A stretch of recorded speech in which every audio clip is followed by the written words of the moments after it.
Dobrý den, já vás moc zdravím, já jsem Hana Řičicová, potom se vám ještě představím. Good morning, my name is Hana Řičicová and I would like to ask you to take your seats because we are now beginning in about 2 minutes. It's not 0 like it says on the screen, but it's 2 minutes till the beginning. So, and once again, cordially welcome all of you. Thank you.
Ještě jednou dobrý den, já vás tady moc vítám na konferenci.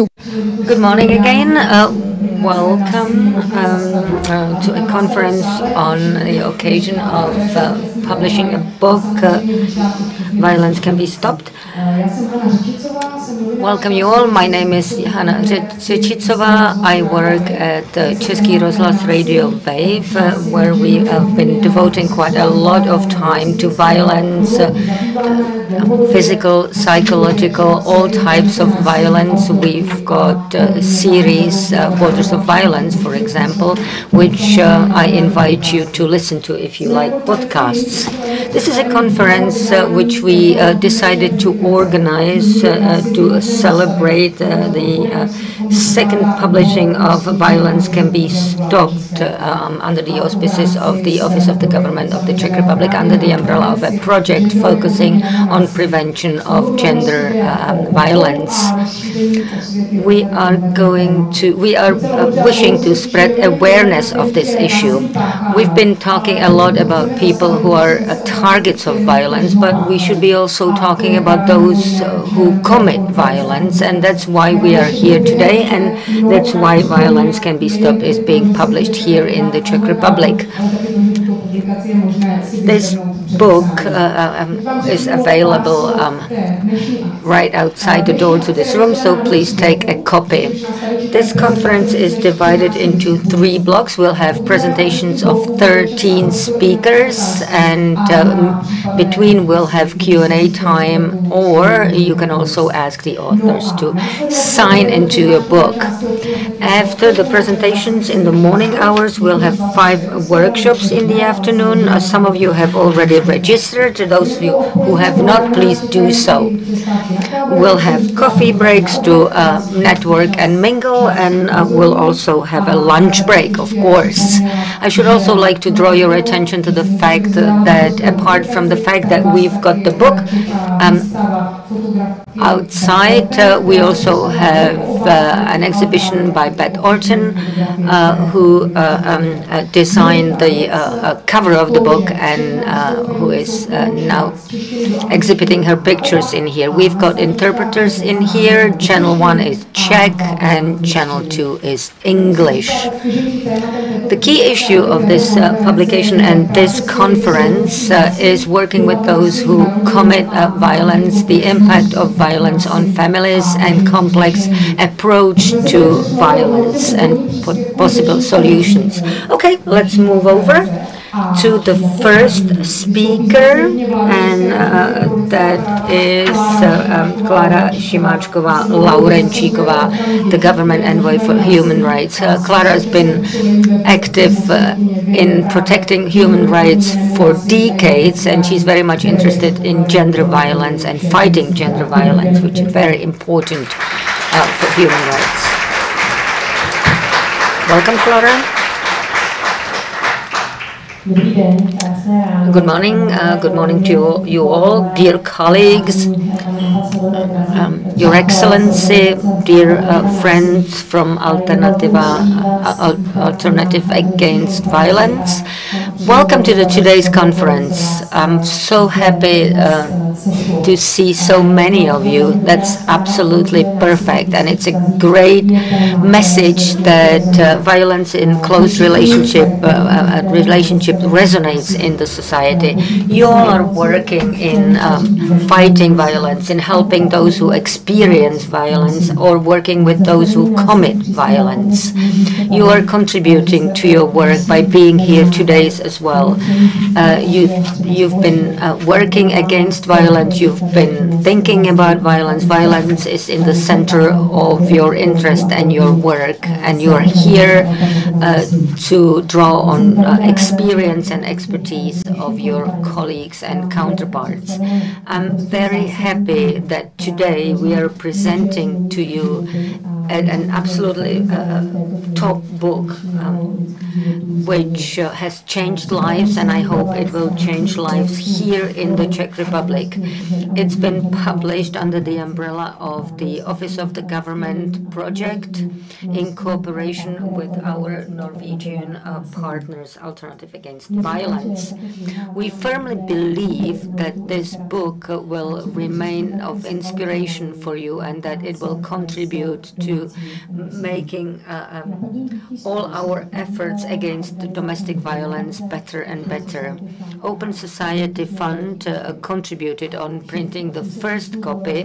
All 800 copies were gone in a second, in a way, and there were hundreds of people who downloaded it online. We were convinced that it deserves the second publishing, and I'm sure that it will be equally successful. In this new book, there are new information, new data, new research output. But what remains the same is that we wish to explain to our partners and politicians that tackling violence, stopping intergenerational transfer of violence is an important investment into the future of our society. Violence concerns most of us. It's not dozens of people, it's thousands or tens of thousands of people. In the European Union, it's actually 73 million women who experience violence in their life. The data of the Czech organization Locika, which focuses on supporting children exposed to violence, show that up to 4 children in every class live in a household where they don't feel safe, they fear violence, and they actually experience violence. We also have data showing that 80% of those who commit violence and who come to Alternative against violence, for example, experience violence already in their childhood. We've got relevant data showing that investing into stopping violence, into stopping this vicious circle is really important. It does indeed make sense, not only for our today's lives, but also for the generations to come. Violence reproduces. Violence is actually inherited from generation to generation. It's transferred in families, and it's determined by the environment in which we grow up. And therefore, it's important to say no to violence in all its forms, thus launching changes in the society. We really need to send a signal out that violence needs to be stopped and can be stopped, because it's damaging all of us and it's actually causing a lot of problems in the society. When I was leafing through the book, Violence Can Be Stopped, one chapter actually drew my attention, the power of words. The words are really powerful. They can harm you, but they can also heal you, they can protect you, and they can also give you hope. They can even give hope to people who feel that there is no hope whatsoever. Let me just quote from the book. My father said that I shouldn't have been born. He once broke my mom's phone and all her clothes. My boyfriend's telling me not to go out with friends. He says that I'm awful and I'm a bitch. I have never known that this is violence. Until today, I wasn't aware of this being violence. Children who grow up in violence may not realize that violence is not normal. It's not a normal part of your life.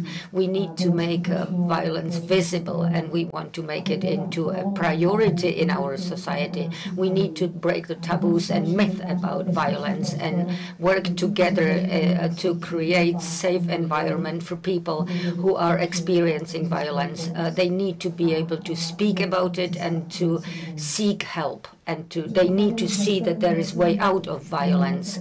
To stop violence, we need to communicate about what's going on, what's damaging us, what's harming us. Every child, man and woman, should understand how violence demonstrates itself, and how to say no and where to seek help. Let's speak about violence as about violence. Let's not diminish it. Let's not use euphemisms such as Italian marriage, or a bit more, a bit louder words won't harm anybody. That's not true. Violence is always very disgracing, and it's always devastating, and it's always bad. Those who commit violence are responsible for violence, and it's important to show these to help these people and to offer them expert support. The strength of words is that we can also work with data, with expert opinions, and with information which indicates that children who grow up in a violent environment commit violence when they are adults. These children are oftentimes in danger of serious illnesses, risky behavior. They usually quit school prematurely. They get addicted to substances, and our longitudinal study ACE shows, for example, that there is clear link in between negative experience in the childhood, serious mental issues in the family, imprisonment of the family, and all these adverse childhood experiences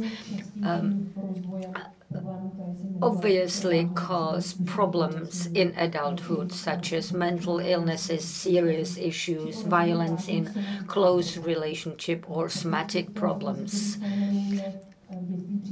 If there are more risky and adverse childhood phenomena in childhood, these people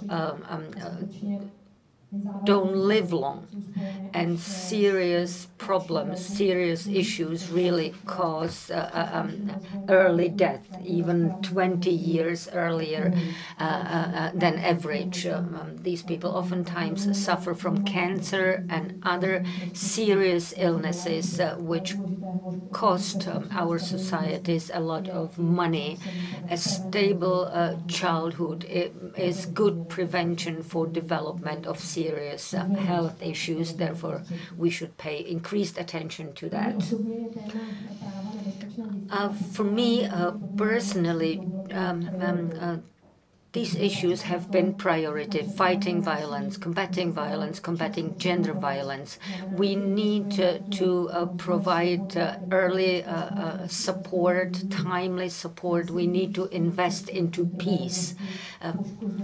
There is no gender equality with violence. Violence violates our human rights. At the Office of the Government, we've been striving, and we shall continue striving, supporting this line. We've been working on strategies in various working groups and cooperating with you, because without you, changes in the system would have never been possible. There is a long way ahead of us, but we are on the right track. We've got intervention centers. We can expel violators from household through expulsion orders, and there are many other priorities. But the most topical priority of all of us is creating a definition of domestic violence. In the law, we don't have a definition at the moment, and therefore the attitudes and also interventions of various professional groups are rather different. There is a long-term issue of lack of services we can offer to victims. The Czech Republic is one of the last countries in Europe which has not ratified the Council of Europe Convention against Violence Against Women, which we really need to ratify to support these victims. This convention shall be ratified, and the Czech Republic should join those countries which have clearly shown by signing that violence has no place in their society, that human rights are priority. Ukraine, for example, ratified during the war. We should be able to do that as well. We should do our best for the ratification, create safe environment for the ratification, and debate what this convention actually means for the Czech Republic, how it impacts our practice.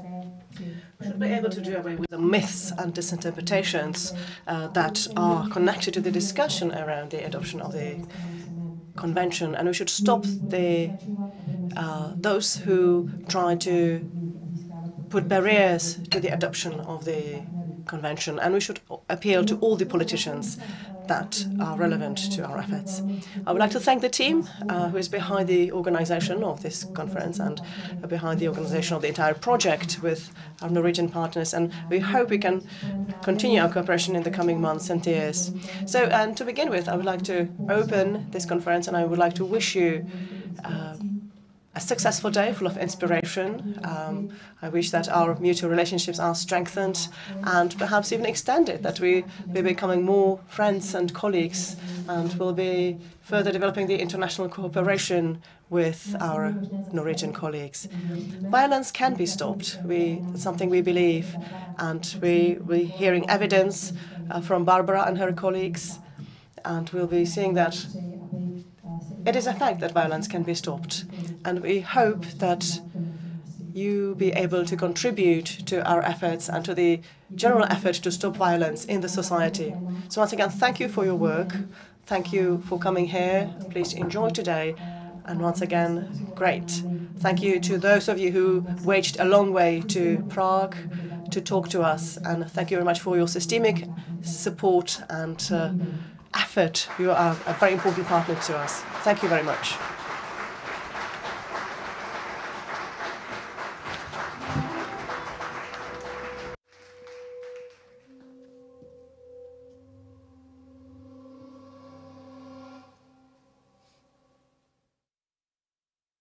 Moc děkuju paní zmocněnkyni za důležité I would like to thank the Commissioner for Human Rights for her introductory words. And again, I also join the thanking words to all the organizers. I would like to now give the floor to the Ambassador of Norway, Mr. Victor Ronneberg, who will be speaking about his experience with the mutual cooperation and the application of the Norwegian funds.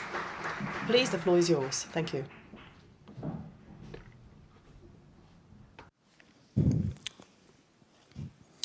Dobrý den. Dear Government Commissioner for Human Rights, dear Director and Founder of Alternative to Violence, dear all partners, dear ladies and gentlemen. Domestic violence is a problem in all countries. It cuts across every segment and every level of society. For many women and children, and for a few men, home can be a dangerous place. Stopping this scourge is not only required by law, it's a moral obligation. And it is essential for building thriving families and prospering societies today and in the future. As Norway's ambassador to the Czech Republic, one of my main tasks is to bring our two countries closer together, sharing knowledge and experiences, enriching both countries. This conference is an excellent example to that end. Violence Can Be Stopped is a cooperative arrangement between the Czech Office of Government and the Norwegian organization Alternative to Violence. It is funded by Norway grants. The conference is part of a long-standing cooperation between the Czech Republic and Norway in tackling domestic and gender-based violence. During the past 10 years, the Czech authorities and Alternative to Violence have initiated public debates on violence in close relationships. They have organized workshops based on the Norwegian Angry Man movie, and published the book Violence Can Be Stopped, which new edition is launched here today. The collaboration is based on comprehensive research, close contacts, and deep mutual respect. The number of participants at this conference is evidence of the huge interest in ensuring domestic security and human rights to everyone, also to women and children, also at home.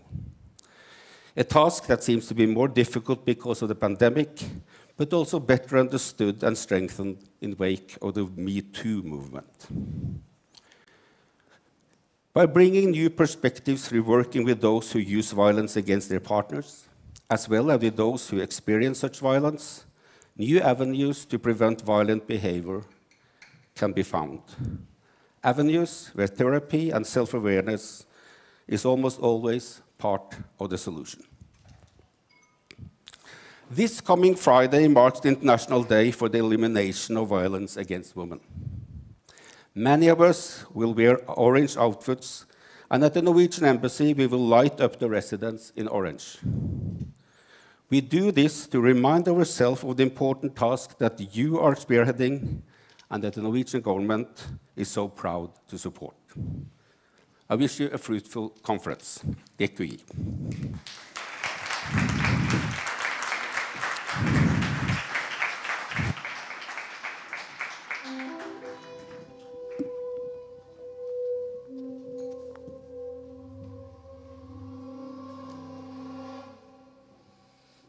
Děkuji za příspěvek panu velvyslanci a teď bych... I would like to thank the ambassador for his introductory words, and I would like to now give the floor to Knut Storberget, who will be speaking to us from his video address. Who says that the best investment we can do for our children is to invest into the work on stopping the violence in close relationships. So please turn on the video. Thank you. Kjære gode venner i Tsjekkia og i Praha. Dere samlet til et veldig viktig møte for å lansere kanskje noe som kan få stor betydning for mange av de minste særlig, men også alle de som berøres av vold mot barn, men også vold mot kvinner i særdeleshet, og hvor barn vitne til vold. Jeg heter Knut Storberget, nå statsforvalter, /guvernør i Innlandet, men har fartstid som justisminister i Norge gjennom flere år. Og jeg sluttet aldri å undre meg over hvorfor kanskje den kriminaliteten som rammer de aller mest sårbare, den kriminaliteten som ofte ender i det mest fatale, nemlig drap, og den kriminaliteten som varer over tid på en plass hvor de aller mest sårbare skal føle seg trygge, nemlig den volden som rammer barn og kvinner hjemme, at den ikke fikk større oppmerksomhet. Det egentlig ganske rart og merkelig. Mye av den synlige kriminaliteten, den slår vi ned på med en gang. What we see that the politicians are interested in the visible crime, that is the crime that gets popular attention. But if there's a type of crime that is not seen, it's difficult to talk to the politicians about it. Now, children are one of the most vulnerable in the society, and it's somehow surprising that in these times we have difficulties combating that kind of crime. That's why today, when we celebrate the second print of the book that we'll be presenting tonight, that it's a great achievement. This will lead us to further steps. We are not doing very good and effective in stopping violence that is concerning children. And we can see that the sanctions as such and punishment does not suffice. It's not always a perfect solution to sentence the father to go to jail. It can create even greater stress in the family. We have more work on more levels. We need to intervene and at the same time and react. At the same time, we have to be able to think differently about how to work with violence. We have very good basis that we can divert from. And it's absolutely essential. We can stem from the fact that we know that societies are the same. There is violence in Norway, there's violence in Czech Republic, and there are many cases like that. Violence on children is perhaps the most prevalent crime in the society. So it's quite surprising that the politicians do not pay attention to that fact. Today we know quite a lot about the topic already, so that we know that it's a serious topic, and we can also adjust the law accordingly, because they will give another measure to react. One of the measures that we adopted in Norway is that we establish an authority where children can turn for help regardless of their parents' intention and will. It's the law, the bylaw, enable us to think in an entirely different way. It's a law about barneverket, and we can also think about, and that's very important, how to prevent repeated violence. When I was the Minister of Justice in Norway, we significantly helped the alternative to violence, because at that time we thought it was absolutely essential to work with the perpetrators of violence.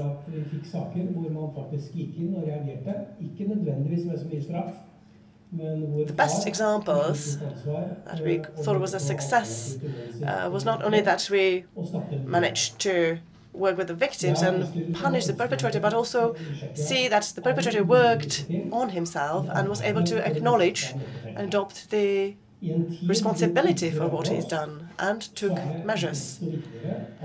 Today we're going through uneasy times, and so it's even more important that we pay attention to what the smallest members of our families go through. It can be a great burden for everyone, and children especially. Good luck to your work.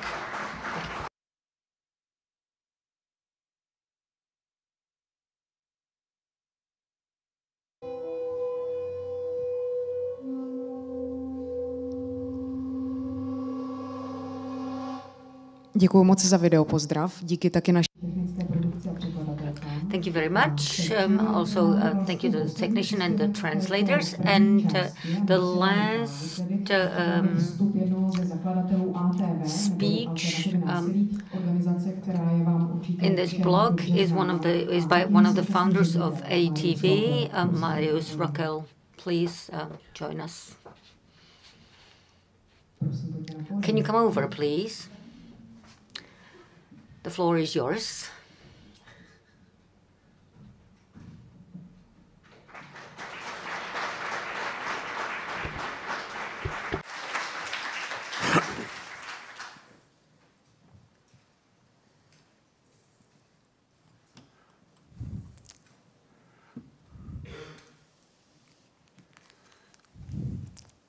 This is a big day for all of us that has come from Norway, all of us from the organization, the NGO Alternative to Violence in Norway.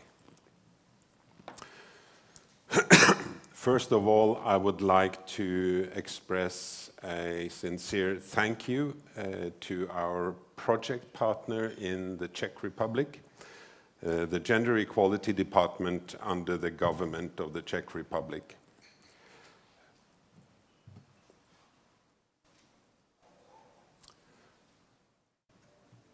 The title for my input today, which is about trying to share and contribute with some contextual comments and perspectives.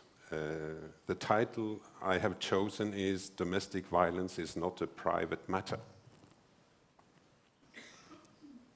Because it affects the lives of so many individuals negatively. And it affects the whole society, not just some of our fellow citizens. And it has huge costs, also in financial terms, for any society. Usually I like to make sure that we are not forgetting the history. I don't know what professional relationship you have to this issue we are talking about today. It was not the government. It was not the government in Norway, and I don't think it was the government in the Czech Republic that sat down 40 years ago and said, domestic violence is a huge problem to our society. We need to use our powers to make a change. That didn't happen. What happened was that the growing and emerging women's movement, setting up the first women's shelters around countries in Europe and other places, they said what we should have said. So it is with proudness I'm here today to be a part of the launch and the baptism of this textbook. But I remind myself, and I would like to remind you, that all the work we have done since then, we are standing on the shoulders of the women's movement. And there's a challenging side, there is an interesting and inspiring side to the phenomenon of domestic violence. We have been discussing and sometimes arguing about what is domestic violence about. Domestic violence is about human rights. It is about democratic values. The presence of domestic violence represents a threat to our democracies. And of course, what we have been repeating mostly is that the presence of domestic violence is, of course, a threat to gender equality. It represents gender inequality. And it's also about the social conditions and the cultural conditions of our societies. And lastly, I would like to highlight and state that it's also about public health. It's to a great extent an issue of public health, and Clara was referring to that in a very clear way, I think. This means that it's just another, even more arguments why domestic violence is a matter for the society and not a private matter. That means also that it's the society that has the greatest responsibility to do all in their powers to try to make a change. Sorry. And today, the women's movement, 40 years ago, they offered an analysis about what domestic violence was about. Their main analysis was that this is about patriarchal attitudes among men, and that we socialize boys into these kinds of attitudinal sets. On behalf of the experience, the professional experience, the knowledge, the research, we know that that may still be right, but it's not enough. Today we know that domestic violence is also about individual experience, in addition to being connected to cultural and social qualities of the society. One example tying together the first wave or the first era in this work and the work we do today, and the basis for what we do today is how we understood what happens to children that is experiencing violence in their home. A part of the women's movement's analysis was that we then exposed children to harmful male role models. That may be true. But what we know today is that being exposed to violence in your upbringing home also represent a potential trauma with the known impacts that has on attachment, emotion regulation, and things like that. We know much more about the serious potential consequences of violence, both to individuals and to the society as such.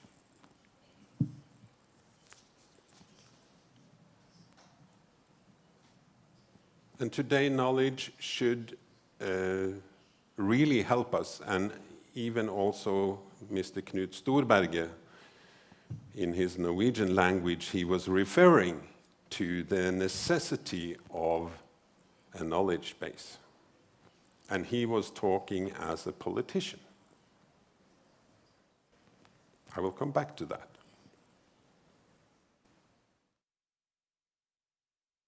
Knowledge should be shared. It should be shared internationally as well. And I think our common project, our present project between the Czech government and Alternative to Violence is a good example how we can share experiences and do something important and significant together, although we are very different bodies, organizational-wise. And we know so much about the harmful consequences on an individual level. I just mentioned the examples with reference to children and their psychological development. We know, as the book says, that there is a clear yes to the question whether this is helpful, if we should mobilize resources into supporting children, supporting adult victims, and do the best we can in order to help those who perpetrate violence to stop doing so.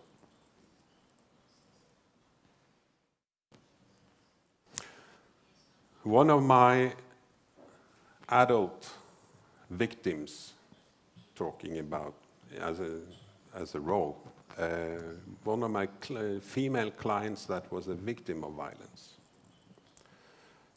She was a very common and ordinary woman, and she said one sentence that I will never forget. After asking her in the first encounter how it was to find the way to our offices and saying a little bit about who we are and what we are offering and what we are not offering, I asked her and said that I am curious in what ways I can be supportive and how I can help you. This woman was 55 years old. The first thing she said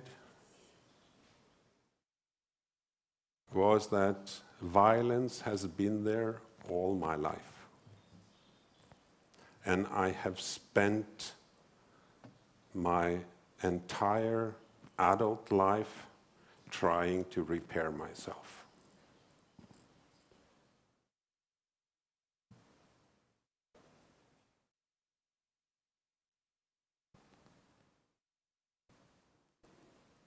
It really made me truly want to support and trying to be helpful. And one of my male clients that came to Alternative to Violence because he used violence, in a little bit of the same kind of context, one of the first things he said was that I don't want to be like my father. I promised myself, after promising my children, after promising my partner, then promising myself. And I haven't been able to keep that promise. That's why I'm here.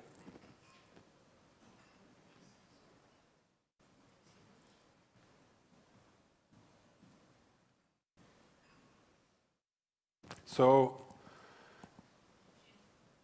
you can read a lot of it in the book about the knowledge base we are standing on and the clinical experience we are standing on, all reduced down to a very positive message.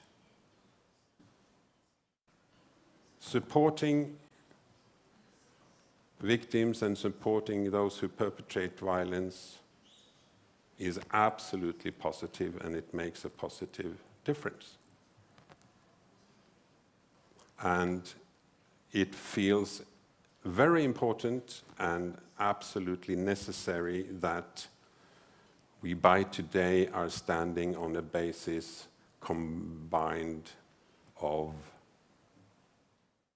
practical clinical experience and systematic research. Clara was referring to the adverse childhood experiences study. I will also add to the research that is done and is ongoing in Alternative to Violence by Ingunn and Henning, who is present here today, and also our colleague Bente. That helps, and it's absolutely necessary in order to improve the quality of the work we are doing. Still asking critical questions to what is working and what has to be improved. I will also like to go back a little bit to the ACE study, also because it has changed the field of professionals. It has changed the politicians in Norway, as far as I know, in the basic understanding of the impact of domestic violence onto individual lives. In addition to what Clara said, it also feels right to say that some of the learnings from these studies, because the ATV study and also the studies in Sweden and in the EU are confirming the ACE study, saying that being exposed to violence as children is an underreported background factor for the development of physical, social, and psychological problems in adulthood in general. So this is not about the persons who are directly affected by violence, repeating roles of violence, but it's a background driver for all those kinds of problems and issues we bring to our GP, to the social welfare office, with symptoms that we call very different things, and other things than being exposed to violence.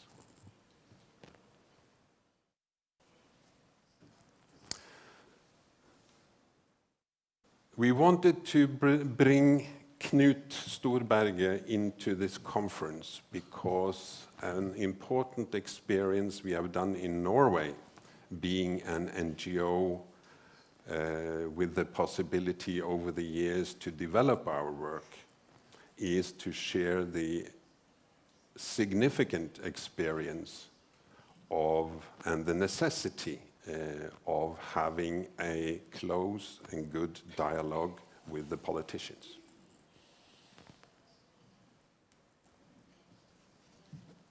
Knut Storberget is also cited on the back flip of the book. And the core message is that domestic violence deserves to be a political matter of the highest importance.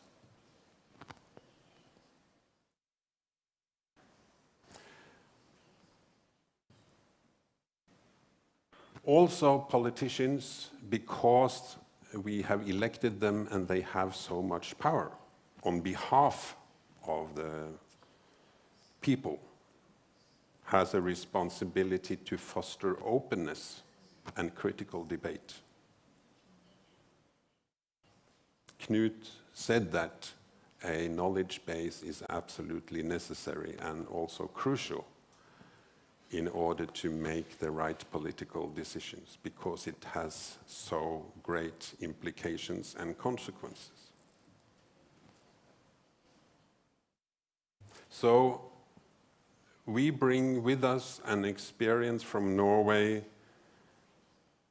on close dialogue between the professionals, providing the knowledge, and the politicians with their power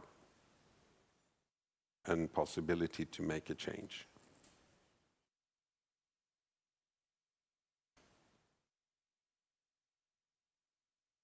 And I would also support what Clara said about the importance of engaging in international political commitments, like the conventions offered by the Council of Europe on Violence Against Women. We only take this work forward if we unite around this, because it's such a core quality and a core risk in our society, which means that we need to work together across any kind of borderlines.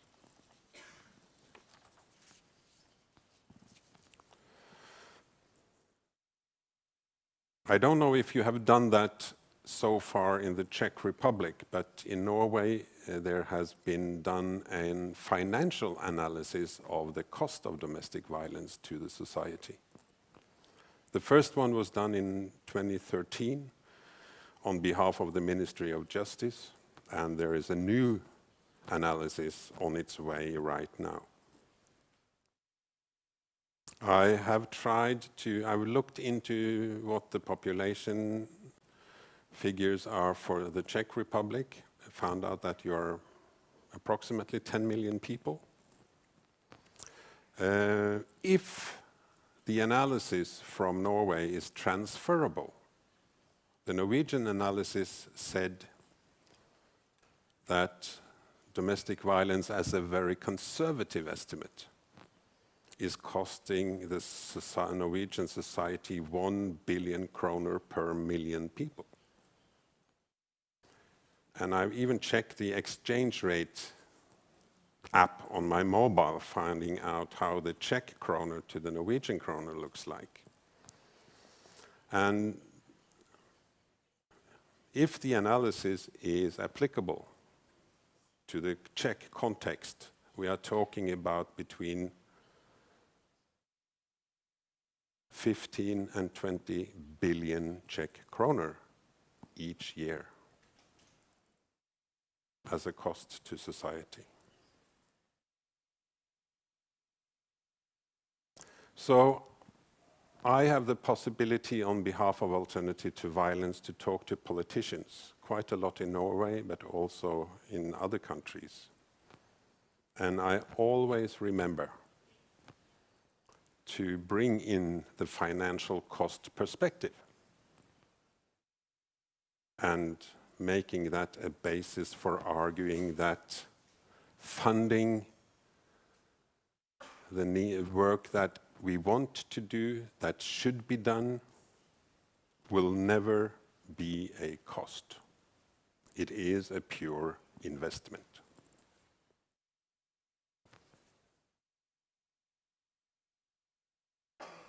Finally, I would like to invite Barbara up to the stage to share a little bit more about the project we are referring to all the time, to say a little bit more about the content of what we have been doing.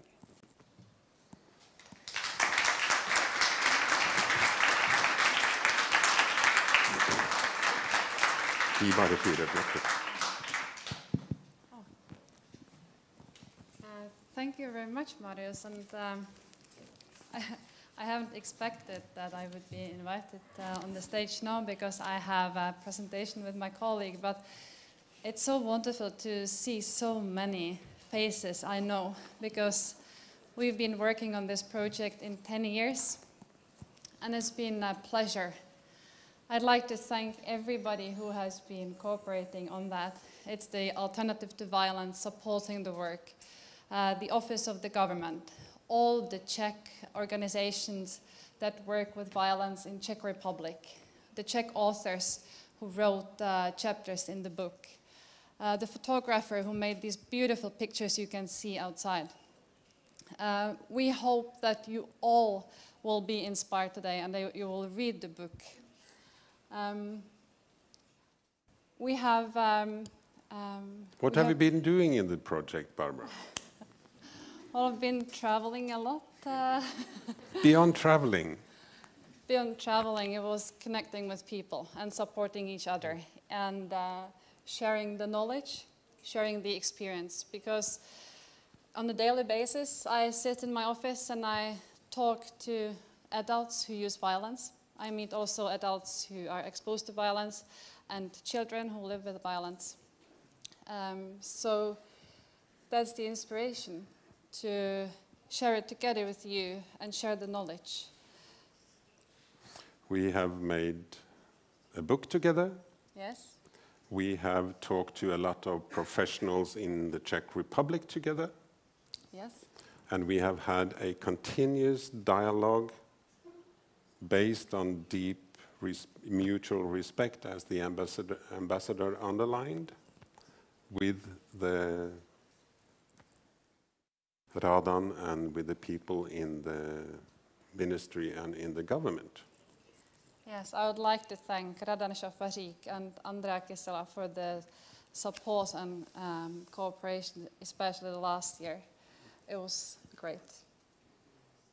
And we have had the possibility to also share our views and pass on some respectful recommendations into the work that the government is doing on developing the work here in the Czech Republic. So we feel very grateful for being able to engage in such a nice and special cooperation.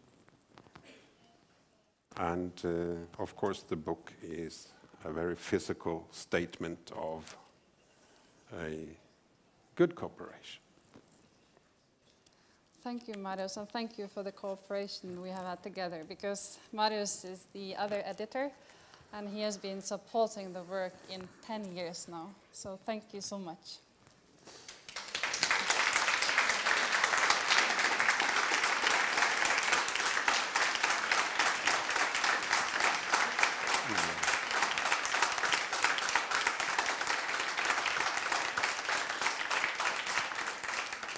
And thank you so much, Barbara, for being the project manager in Alternative to Violence.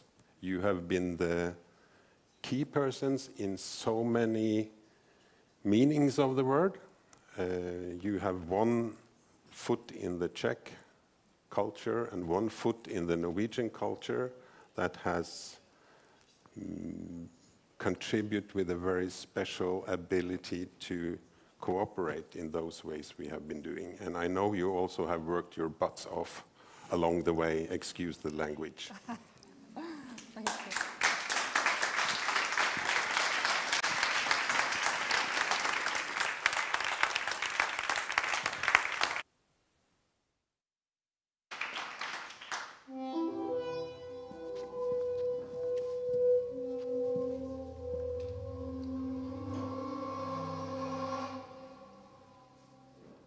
Děkuji moc vám oběma. Thank you very much, both of you. And by this, I would like to finish the first half of our meeting. Now, those of you who see in the agenda that we shall be listening to Beth Orten, we still have to wait a bit because she'll be opening the second part of this morning program. We had to do a small adjustment in the agenda in this respect. Now, I declare a 20-minute coffee break. Please refresh yourself, take a coffee or have something sweet. to satisfy your appetite, and we'll be convening back again in 20 minutes. So once again, thank you all for coming.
Nechci nikoho rušit od pití kávy, ale jak jste možná slyšeli, znělka nám oznámila konec pauzy.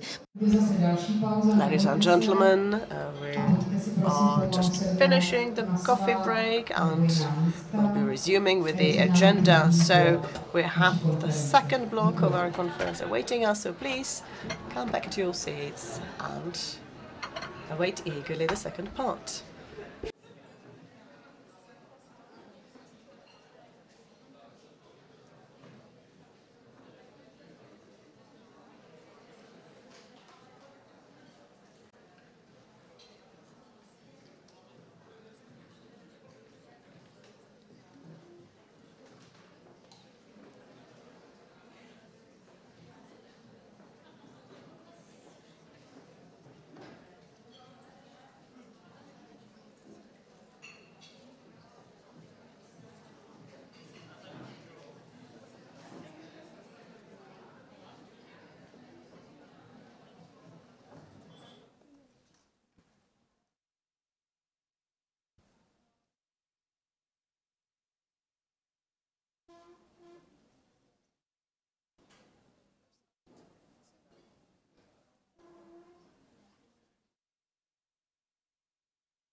Tak vás tady ještě jednou po pauze vítám. Doufám, že jste...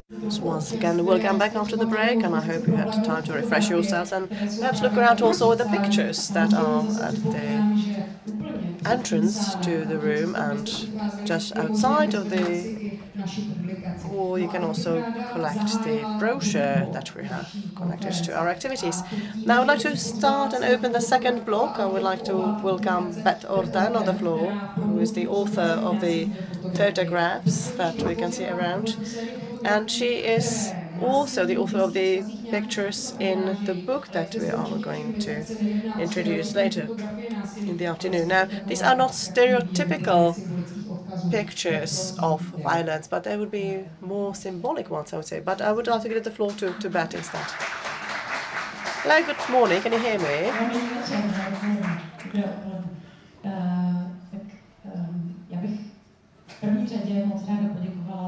So I would like to thank first of all Barbara Jakobsand, and Marianne Skogstad and Andrea Kisela. And I don't want to exaggerate, but I want to say that the cooperation with her changed my life, because I started to perceive the topic of violence in an entirely different manner.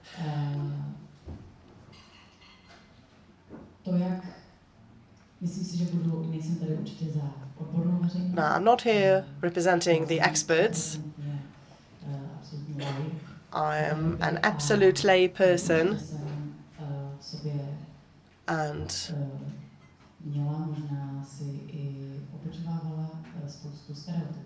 I had plenty of stereotypes in my mind concerning violence. And it was incredibly interesting for me to see that my pictures appealed to Barbara and Andrea, and that they were not afraid of our cooperation. And what was even more interesting, and what I realized later on, is that it's the psychologist and psychotherapist who understand my work. And this leads me to a parallel that was visible to me only after the process itself. My work is not a mainstream work. I'm not doing advertising pictures, I'm not doing fashion pictures. I used to do fashion pictures, but I had to divert from that direction.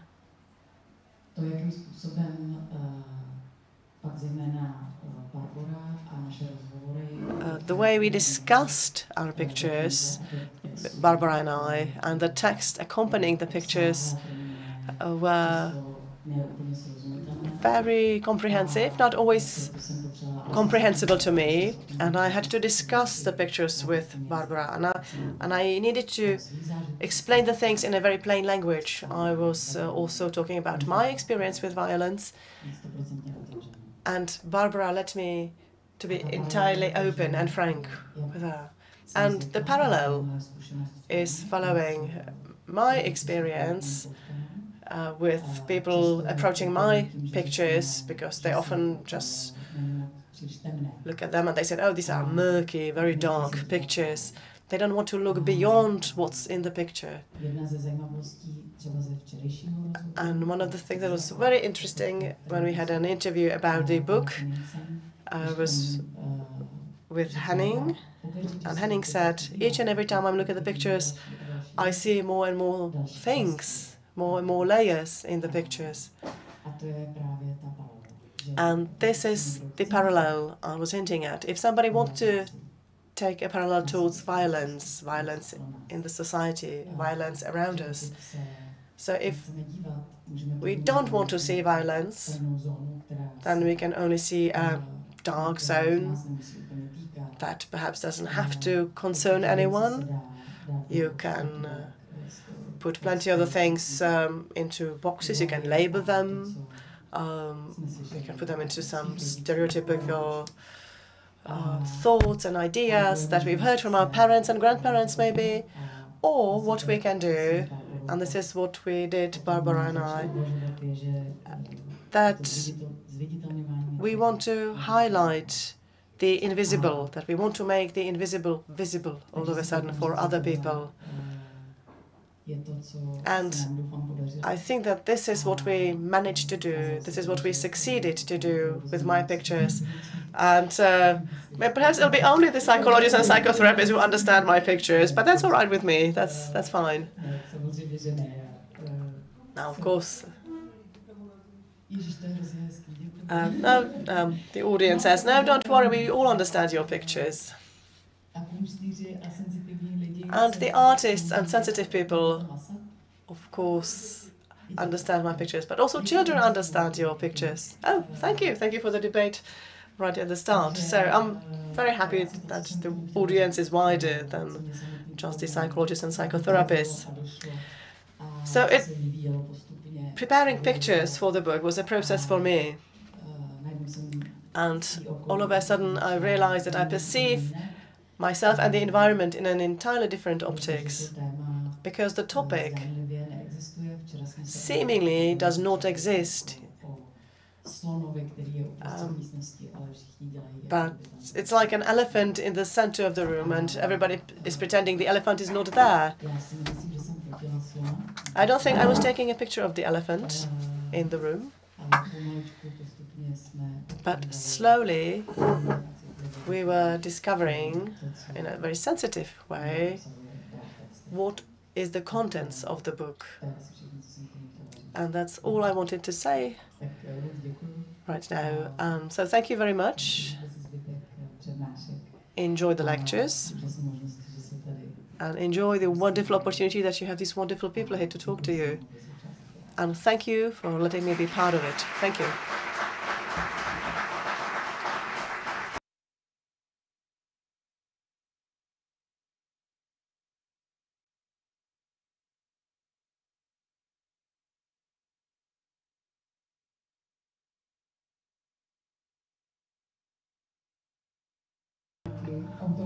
Well, perhaps you have noticed that the tunes has changed. Natalie Pleváková is the author of the tunes. There will be 2 more speakers.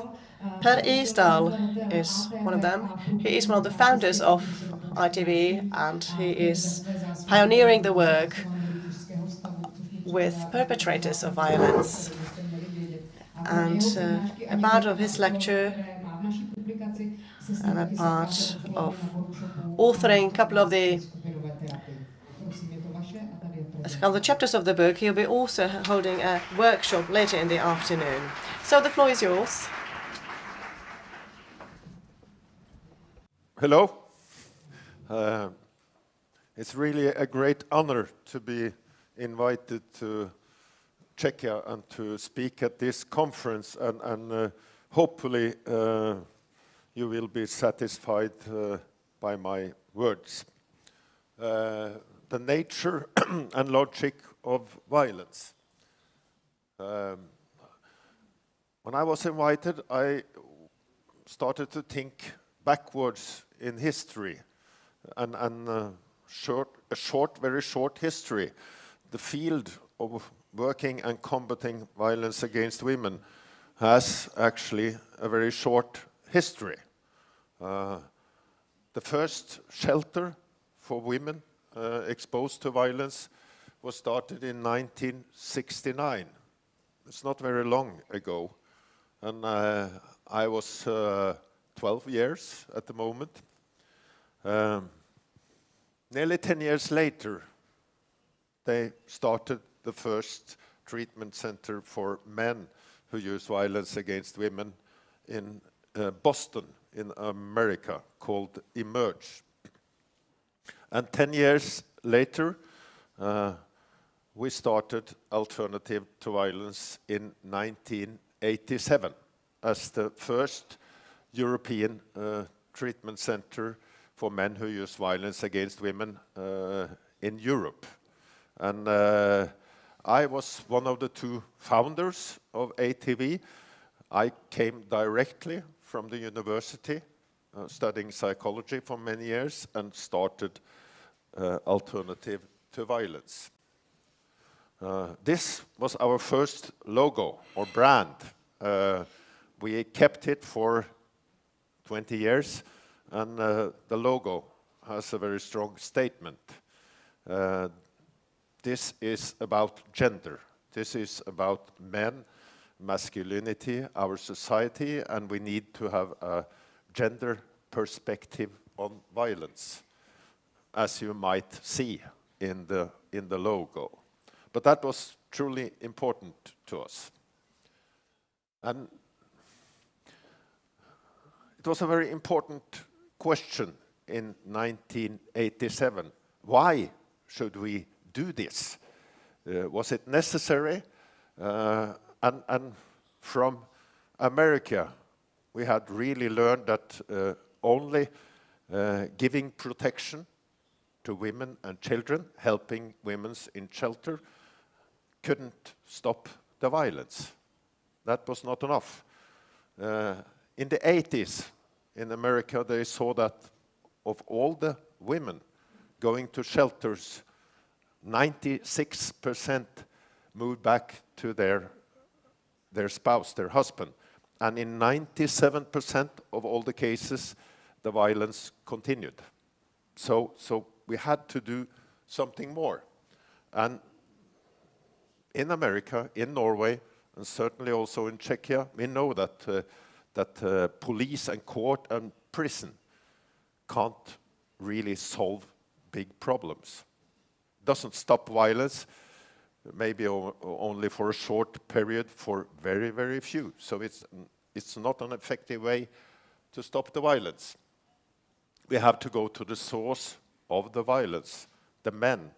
We have to try to create a dialogue with the men in order to stop the violence, because only the men actually can stop their own violence. And the last point, actually, many men want help. We believe that at least 95% of all the men using violence in their marriages or relationship don't really like to do it, don't really want to do it, but still they do. And in 1987, doing this was really controversial. It wasn't an easy task to start this kind of centers. We got a lot of reactions. Why should we help bad people? Why should we help assholes doing bad things? Shouldn't you send them to prison? And, of course, also, the common understanding of men using violence was that they were psychopaths without any empathy and with no possibilities for change. And also, of course, anxiety that men should take over, removing the funding from shelters, etc., etc. And so it was really, really a tough debate. And we met a lot of resistance doing this. For the first year, me and Per, at least I, for example, got a lot of death threats. You don't deserve to live doing this. We will kill you. Both from people who thought that helping violent men was really a disgrace, was terrible to do. They didn't deserve help. And from men who said that you really speak loud and negative about men. You don't deserve to live. But also support. So at that time, the first years, I actually also got a lot of marriage proposals or proposals for dating. So it was sort of both sides. And we experienced also a lot of resistance in the government, in the bureaucracy. For the first year, we experienced several times that our funding was removed. They tried to stop us. People in the government and bureaucracy who really believed in us was removed from their positions and sent to other places in the government. So it was really, and it will be also in Czechia. It was doing this, you need to fight, and it's quite a tough fight.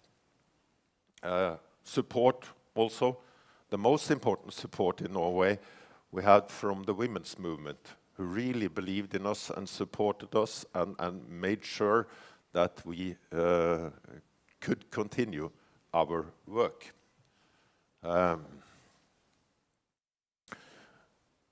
When we went to university studying clinical psychology for 6 years, we didn't hear one word about violence in the family.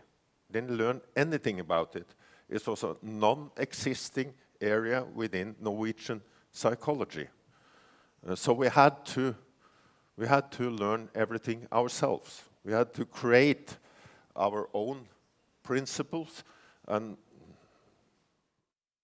in a broad manner, this became our principles. First of all, focus on the violence. We have to talk about the violence, we have to attend the violence, and we had to make violence, the violence happening in our client's life, the main subject of psychotherapy. Next principle was focusing on responsibility, working on the responsibility, and a total understanding that the violence is fully the responsibility of the man, and trying to help him to take this responsibility and to understand his responsibility. Next principle was focusing on understanding. The men we worked with needs to understand what has taken place in my life. Usually, they don't understand it at all, or their understanding is totally wrong. The two most typical explanation the men have is one, I have a terrible wife. She provokes me. It's her fault. That's not a good understanding. And the second one is, on the other side, I'm a totally bad human being. It's something totally wrong with me. I'm sick, so to say. And both of those understandings don't create change. So we have to also create an understanding this is about society, masculinity, how I master my emotions and my relations.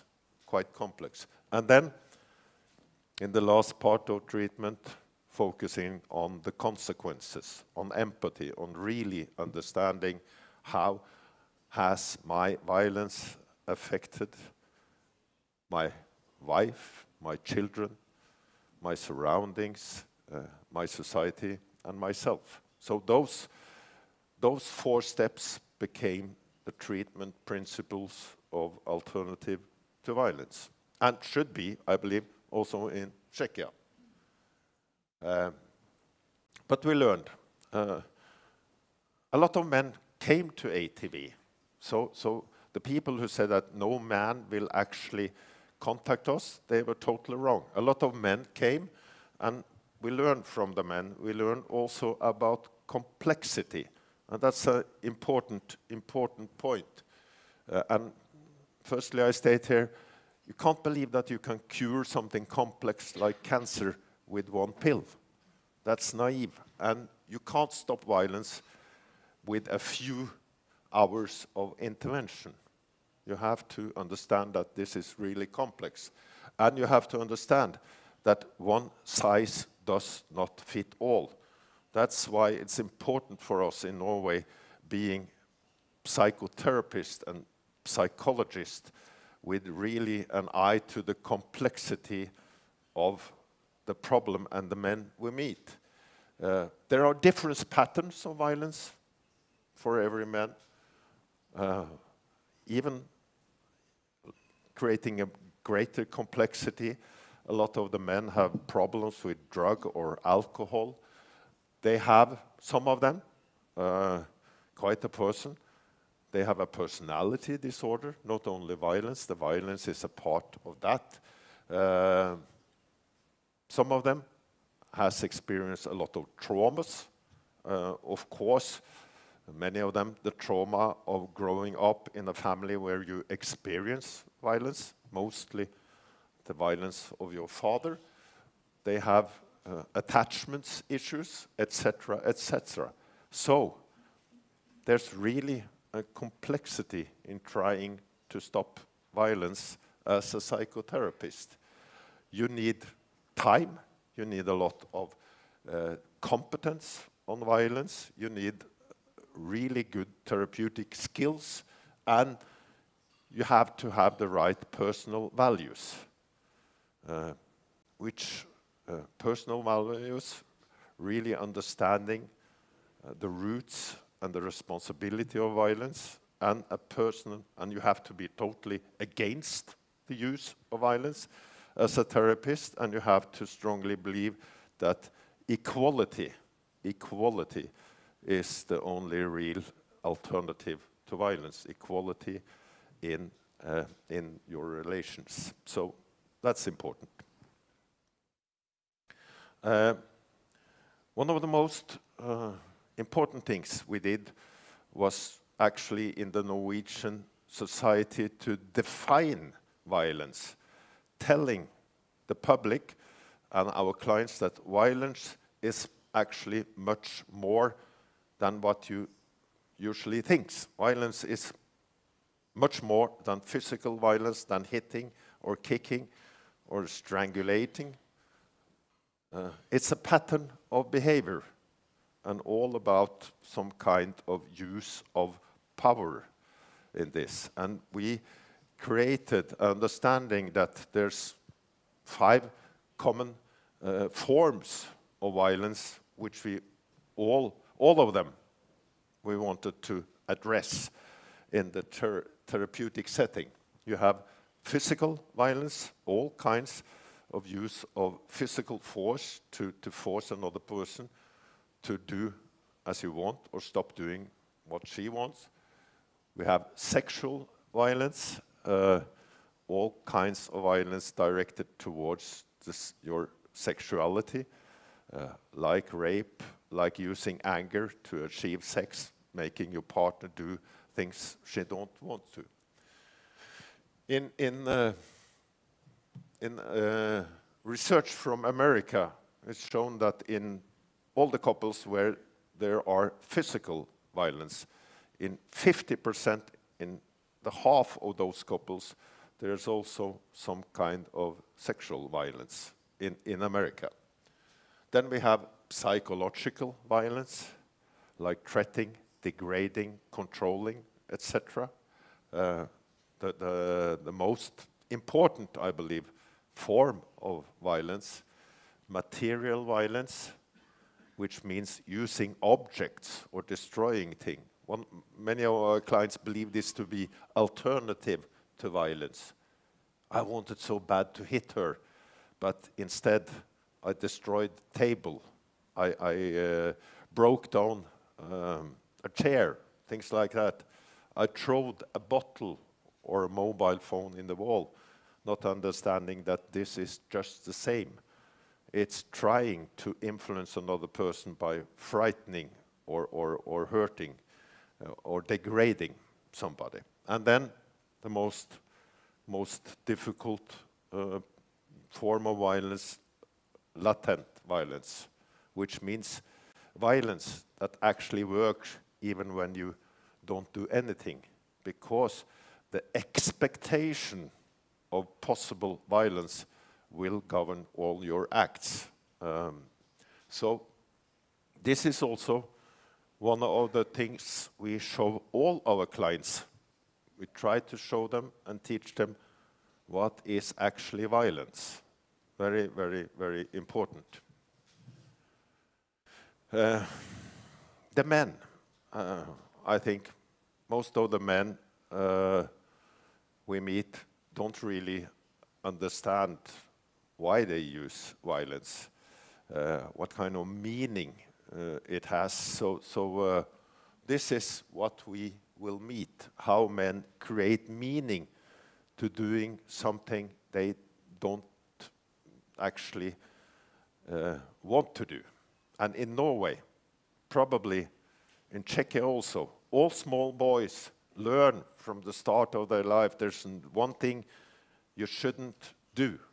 You shouldn't do, because that's not being a man. You should not hit a woman. That's considered cowardly. So every Norwegian man as a boy has learned that, but still they do it. So how do they create meaning to what's happening in their lives? And this is how they create meaning. And how they create meaning ends up with violence. Violence is not really my problem. So our main task is to give the man a problem. how come the violence ends up with not being a problem? First of all, by denying or minimalization.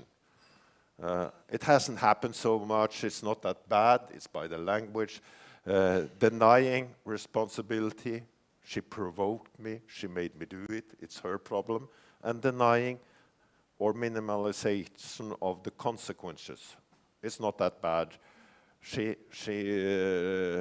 didn't get afraid, she's still angry, and things like that. So by denying and minimalization, you sort of remove the problem in your life.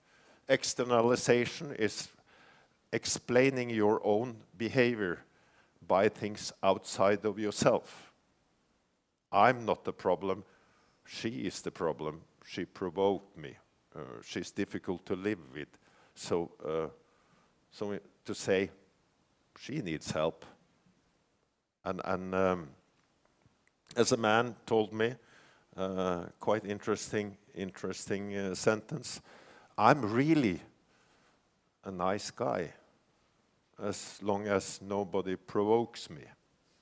And I think everybody is a nice guy if nobody provokes them. And fragmentation, not understanding that the violence is the main pattern of your relationship, saying that it's only happened a couple of times. So the main rule is that we love each other and everything is fine. So addressing how the men create meaning was very important to us. And our project is to give our clients a problem, to help them see that the violence is a problem in my life and the problem is about me. This has also been important to understand violence, and I call it the nature of violence. If you look at all the violence happening in relationships in Norway, there's a clear nature. First of all, and all the violence in the world. Violence is hierarchical. It means it comes from the top and down. Somebody having more power using violence and force against somebody having less problems. It's always the stronger against the weaker. Society suppress dad. He goes home and takes out as violence against his wife. His wife might be aggressive against children, and bigger children aggressive towards smaller children. That's the nature, the common nature of violence. It's about power and hierarchy. Violence is intelligent. What do I mean by this? It means that there's a control in the violence. It's not a loss of control or impulses you can't control. If you look at the violence, it's intelligent. Where does it happen? It happens at home, when nobody sees it, can discover it in ways that other people won't detect. It happens against from stronger person physically against smaller person. There's a lot of control and intelligence within the actual behavior. Violence is positive. Violence is good. Well, that's problematic, but what does it mean? It means that in the moment, you have to understand why people use violence is because to them, in the moment, it's actually good, it's positive. Gives you power, people do what you want them to do. You get a reaction. Your body relaxes after violence. So understanding that to the people who use violence, the momentarily consequences at the moment and maybe later is actually positive. Of course, that's why the violence is repeated. And this is difficult for the man to take in. Understanding that I do this because it's good to me. It's not good to your partner or your relationship, but anyhow. And the last point, of course, is really that violence is harmful. It will damage the development of your children. It will create anxiety. It will take away love, and all the people being victims of violence will in some way achieve problems in their lives. So this is actually what we also try to show men, is that the most severe thing for them in their lives is that violence kills love. I strongly believe that, and I strongly believe that love is the best, absolute best thing we can show and give our children. Growing up with parents where there's true love and security is the best we can give our children. And I believe that biggest of all is love. And I even believe that men in their life would really want love more than anything else. But regretfully, by violence, they will kill the thing they would want the most. Thank you.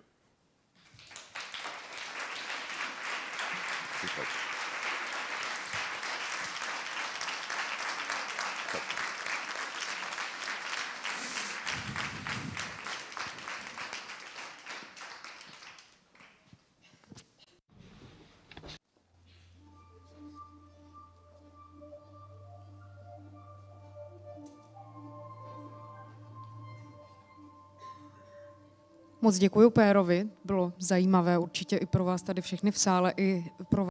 Thank you very much for this highly inspirational presentation. Now, in the second part of this morning block, I would like to invite Ingunn Rangun Askeland over.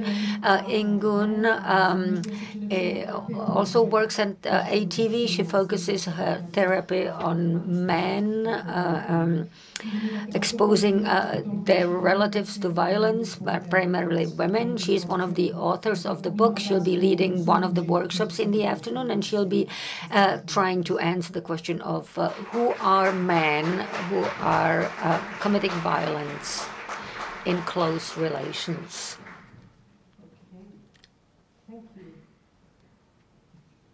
Thank you for having me here today.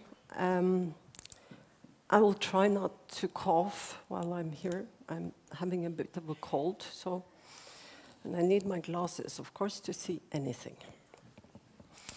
So,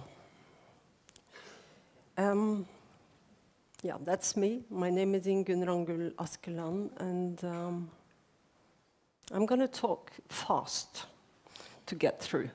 So can I do this by myself or on the green one? Thank you. So, I'm not going to say a lot about that because you already mentioned it, that help the victims of violence become safe and help them to cope with all the negative effects of being exposed to violence is a major premise in any country. However, as you already said, providing safety for victims and help for consequences does not stop violence. So one of the means we use to stop violence is offering psychotherapy. Like I'm going to say about why do we do this? Why do we think it's important, and how what is important ways of helping this group of men? I've done research on that, so I'm going to lean on my research on the men that has been in treatment on alternative to violence. So, how does this happen? We've all been babies. We start with the beginning. Babies are born scared and vulnerable.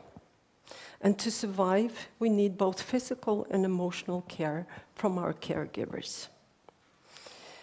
And scare or fright is our quickest emotion. It becomes very easily, babies become scared very easily, and they need time to calm themselves down, and they need other people to calm them down. Put simply, we're born scared, and we have to learn to be safe. First from others, and slowly, slowly, we learn, as most children, to be, comforting ourselves to safety. By small babies, we all do that. I've seen even small children, they kind of know what to do with a small baby. Even animals comfort their babies. So if you're kind of, having a good, relationship to yourself, it comes natural. However, I'm going to go even further to say that to become human beings, to start to understand ourselves, we do that in relation to other human beings. When you care for it, having a safe and responsive environment with parents who help you regulate, slowly you will learn how to feel safe by yourself and to understand yourself. You understand your feelings by being met by the understanding caregivers. Our feelings and our needs must be given both attention and meaning. That is what gives us the experience of being a human who has an inner life that has a meaning and that matters in the world. And he also by that understands that others have needs and feelings that matters and that makes them persons. Why do I tell you this? I talk about this because it's important to understand the people we meet in the therapy room, to somehow understand the psychological struggles they bring with them when they come and are violent and abusive.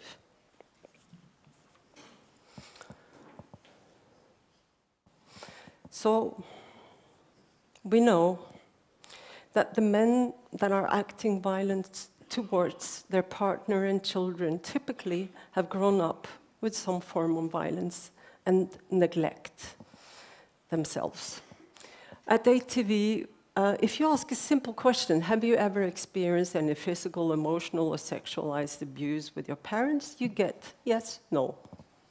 If you ask more thoroughly, also about neglect, not being seen, not being taken care of, 82% will tell you that they have grown up with. And then I mean grown up with. It's not a slap in the face once, 2, 3 times during your childhood, but living. That's the premise for their lives. So, also they score sky high on other things like bullying, deaths in their family, alcohol problems, poverty. So they come with a lot of luggage when they come to us. So, this does not mean that everybody who grows up exposed to violence will grow up becoming violent. It's not like that. Some people will go along and they have a good life. They got enough love and care from the safe parent or someone else, and they go on, manage without big problems in their lives. And then there's one group that will struggle and develop different emotional, psychological, or social problems in their lives. And then there's this group, the violent adults. And most of these men and women, they come from there. So the other groups will come, some of them have happy, backgrounds.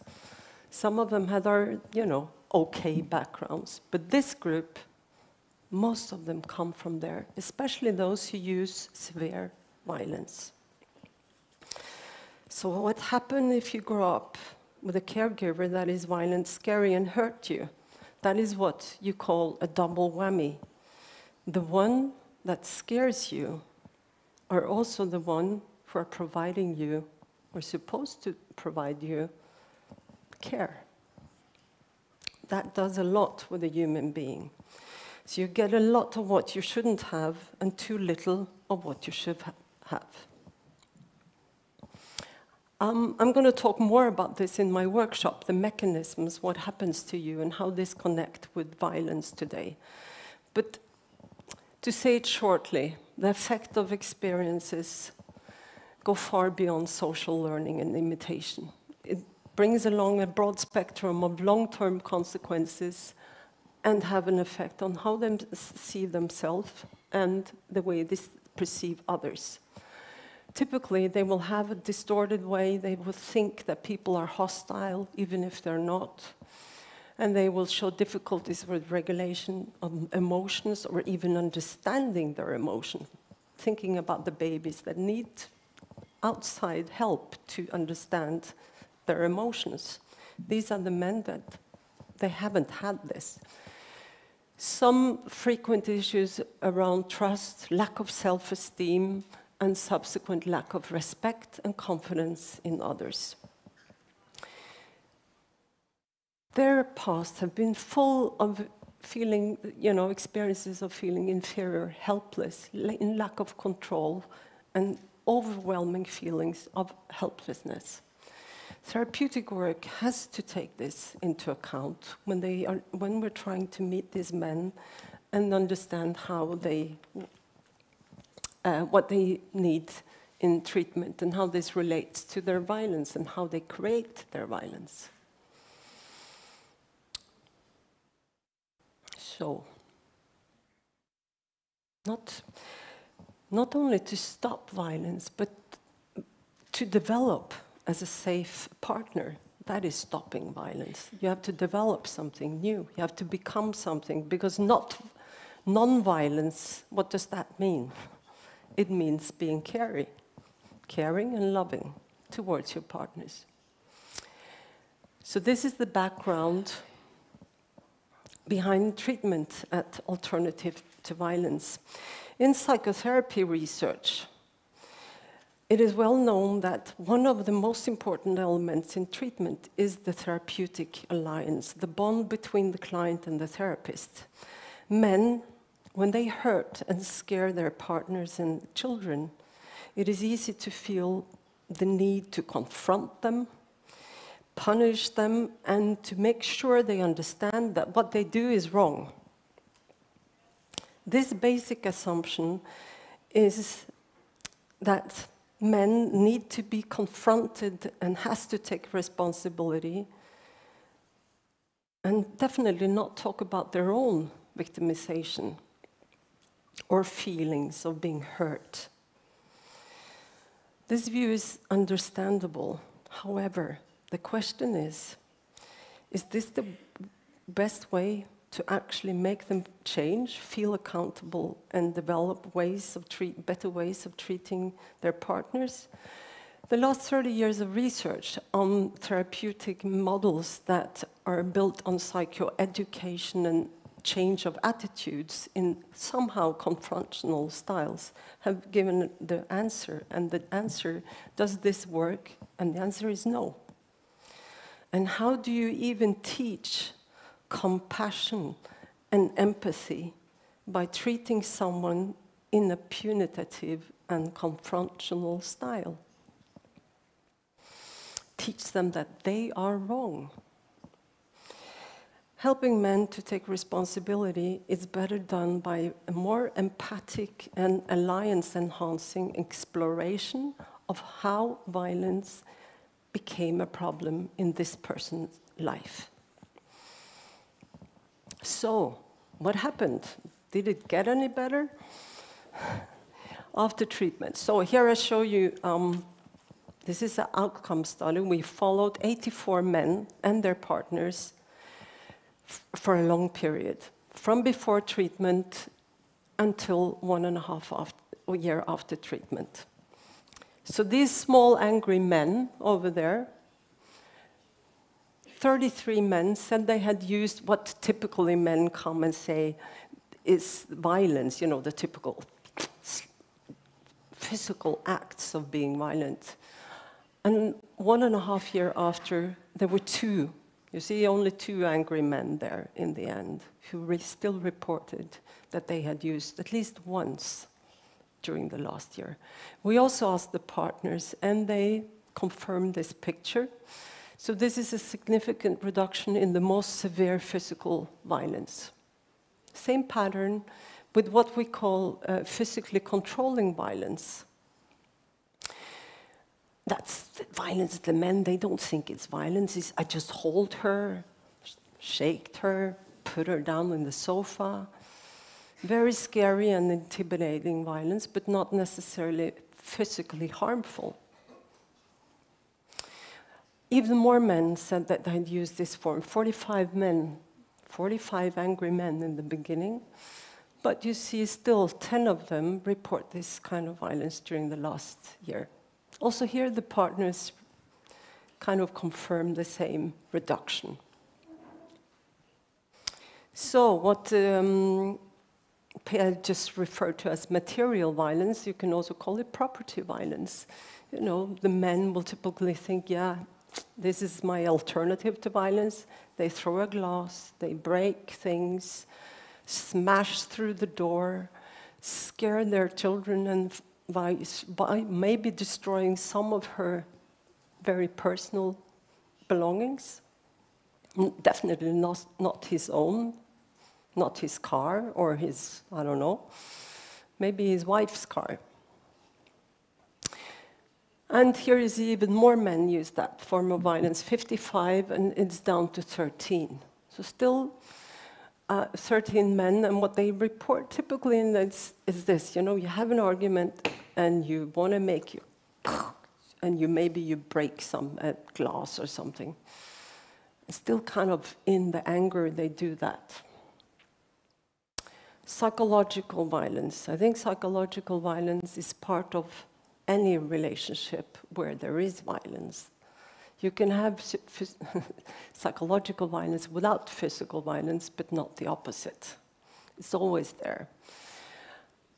You know, you threaten, you humiliate, name-calling, you scare her, gaslighting, making her think she's crazy or losing it.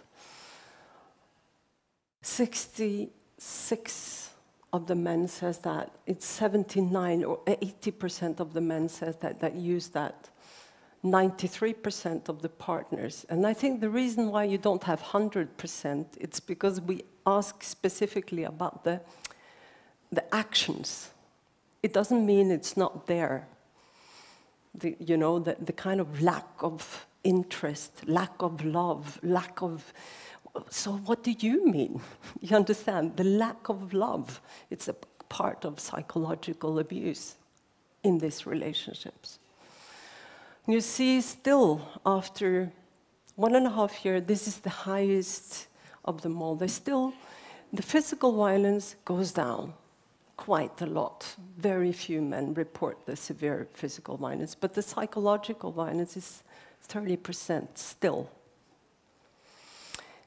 If we look at still psychological violence, because it happens more frequently than the physical violence, we looked at it at 3 different time points, and before treatment, 56, 30% down at the end of treatment, and we looked at it during the last month.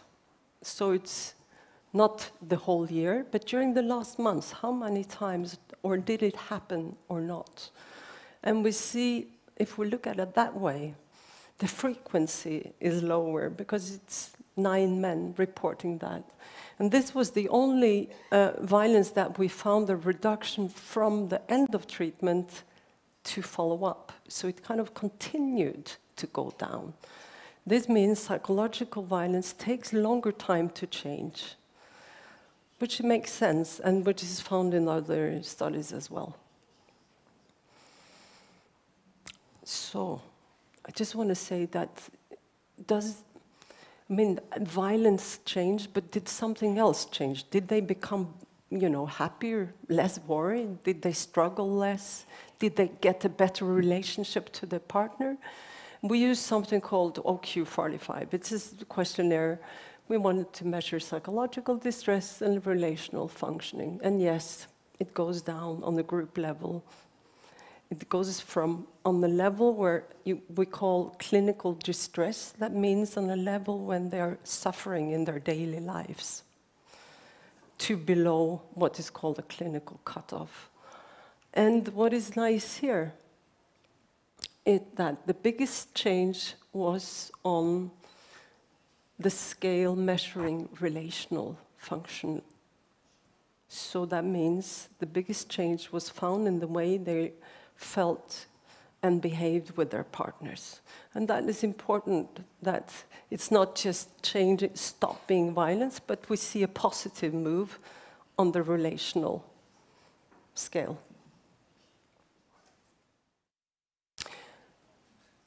I don't know why, but I was so touched with this little, you know, it's because I mean, when you're safe, you're happy, you explore, you learn, you have time, you don't have, you know, you're not worried all the time about angry or being punished or being scared. And I think this okra is, you can see the whole body is just, yay! So happy exploring the world. It touched me all, yeah. So all humans, all mammals need safety to develop as healthy adults. And yeah, дякую. Thank you so much.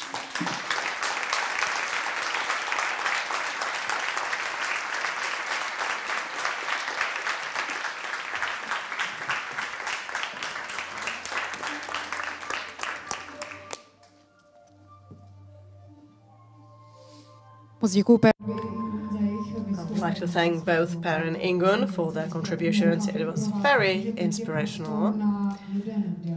And now we have a room for either a very long question or two short questions. So please raise your hand if you have a question, and please wait for the microphone. And I hope you have some questions.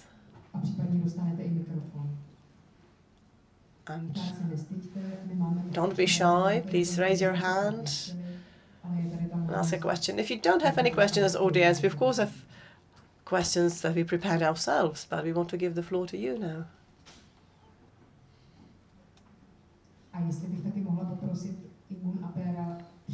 And I would like to ask Ingunn and Per to come on stage so that they can answer the questions.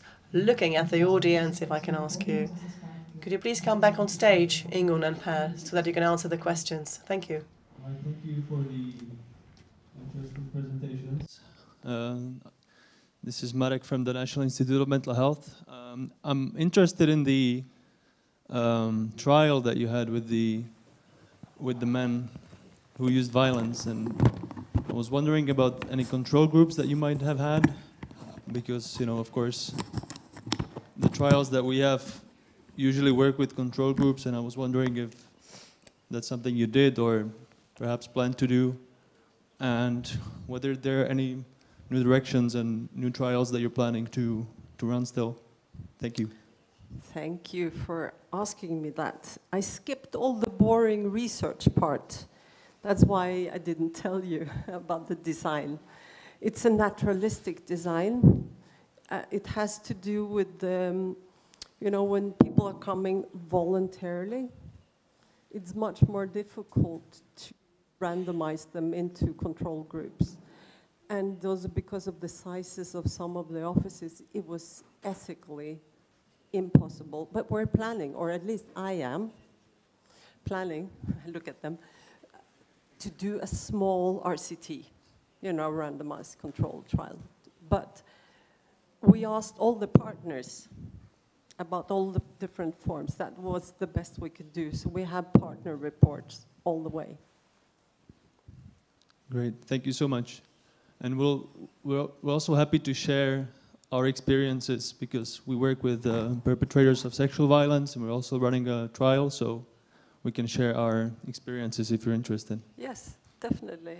Thank you. The thing is, we asked about sexualized violence, but the numbers were so small that we couldn't even analyze them, which have led us to two things: try to screen differently, but also have a, very kind of work more on bringing sexualized violence into the treatment, because it comes, but just not reported in the beginning.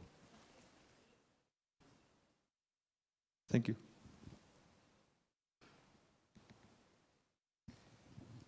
Pokud má ještě někdo nějaký dotaz, tak... Any more questions? I'm here, or I'm hidden behind a banner, but I'm still here. You can, of course, ask a question in Czech too. We will be able to translate it into English, so you don't need to be shy because you don't speak English.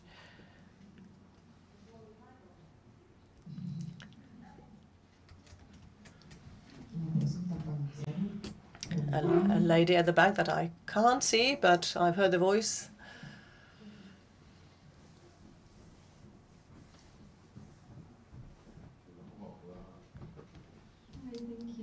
I was wondering if you could say just briefly about whether and how specifically you work with attachment in therapy, because I'm really intrigued in the therapeutic relationship and how that can be used in, healing the attachment style of the client. So if you comment on that.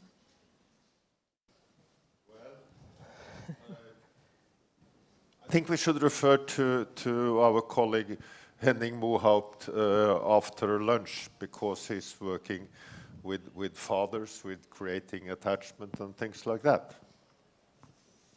Yeah, but you can say that bringing the issues of insecurity, how you feel in your close relationship, it will always be a part of the work that will take place. I mean, exploring how you create violence has to be, if you can use different expressions, insecure working models, you can use scripts, but it's the same phenomenon. How your own insecurity or what you're afraid of or your expectation makes you feel and think and act.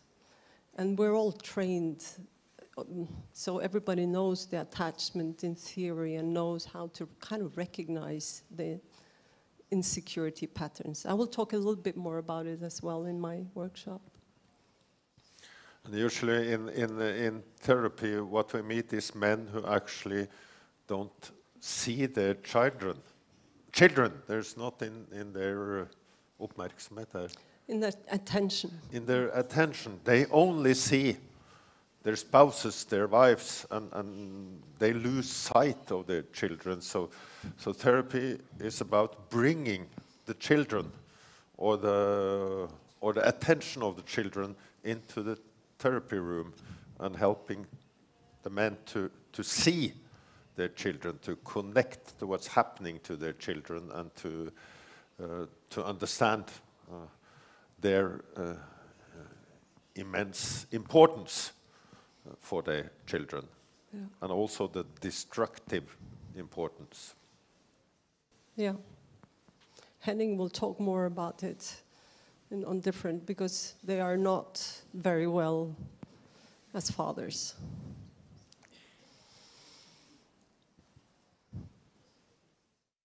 Moc vám děkuji oběma. Thank you very much. I understood that. Thank you very much.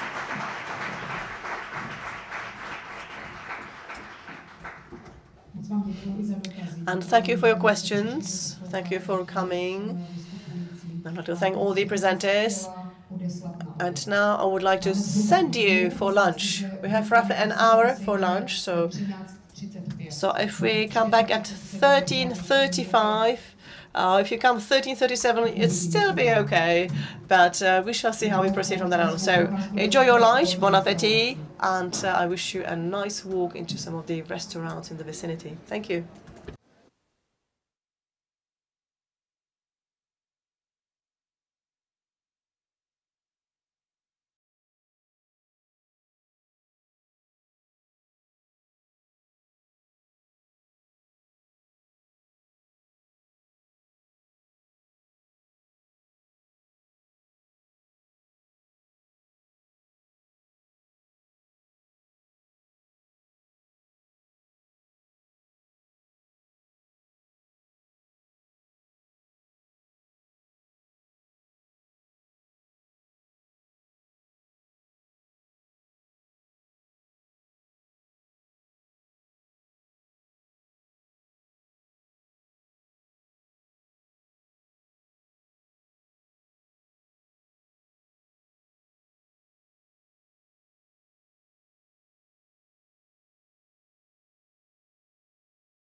Teď jste slyšeli skvělou třetí znělku od skladatelky Natálie Plevákové a chtěla bych vás poprosit, abyste se zhruba tak během 2.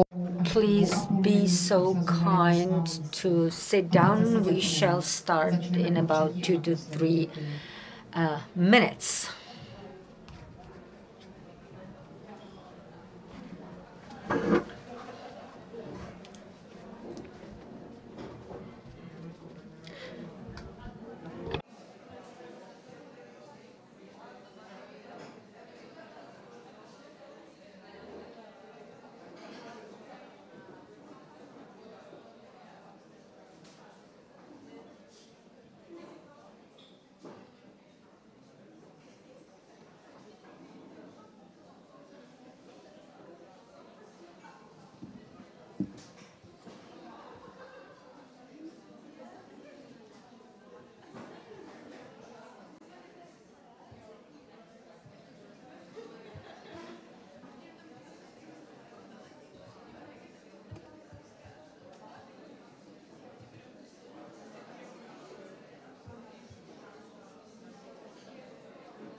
Moc vás tady vítám a dovolila bych si zahájit náš třetí. Welcome. Let me start the third block of our conference. I hope that you have refreshed yourselves, that you've eaten, and we shall go for it. We'll have 3 presentations now. Barbara Jakobsen and Marianne Skogskat Eriksen will take the floor first. Both work at ATV. Bara lives in Norway, but he is of Czech origin. She worked a lot on the issue of Angry Man, the movie Angry Man. She actually promoted it. Many kids have seen it, and the prison service has been showing it as well. She's also working on a project based on which we also published our book. Marianne focuses on interagency cooperation and family therapy. She used to work for the police, and now she works at a family counseling center. Together with Marianne, they've got a chapter in the book which is called The Strength of Words, and they will also show a movie, East or West, Home is Best?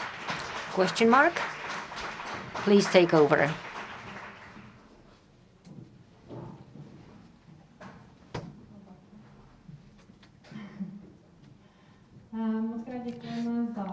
Thanks a million for introducing us, and thanks for inviting us over. We're happy to be here with you today. We'll be talking about the strength of words. I'll start in Czech, and then I'll switch over to English, because Marianne and I are used to presenting in English. Marianne's always been an inspirational person for me. She's a close colleague of mine, and we often sit down and talk about the fact that the society doesn't talk about violence enough. There is not enough talk about violence. There is not enough talk about violence at home and violence in helping professions. When talking about violence at home, it's difficult, and oftentimes you talk about families, family therapy, and you sort of divert from violence. In my opinion, it's important to talk about violence, and to stop violence, we have to start talking about it.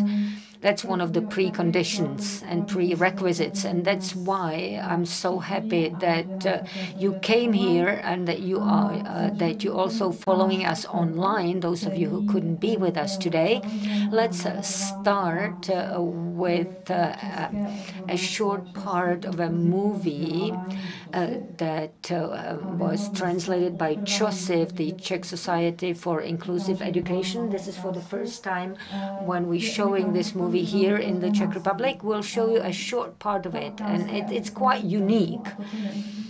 This is part of the movie which is to the end of it. It's a family that is experiencing violence. The father is actually violent against his wife and his son, or their son. He's exposing the whole family to violence, and we'll see violence in the kitchen, where the adolescent son is trying to prevent the violence, trying to stop the father. The father actually falls over a glass cabinet. The glass breaks. The father is injured and is taken to the hospital. The family, when the father is in the hospital, is actually doing quite well. The atmosphere is very different there with the father absent. We can feel how relieved they are. And the part you'll see is a part depicting the family event. The father's parents come over for dinner, and as they are having the dinner, the father comes back from the hospital, actually a couple of days earlier than scheduled, and it's not easy to watch. I just want to draw your attention to that. Vypadá to vážně skvěle. Chtěla jsem to vidět. Premiéra je za 3 týdny. Jasně, musíš najít tu správnou rovnováhu, že? Dobrý. Hello, hello. Good evening. Koukám, že tady něco slavíte. I guess you're celebrating. Dad, great. Great to have you over. What's going on?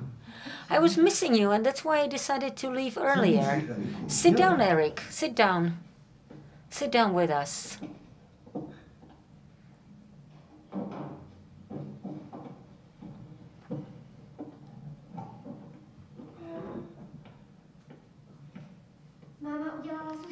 Mom made sushi.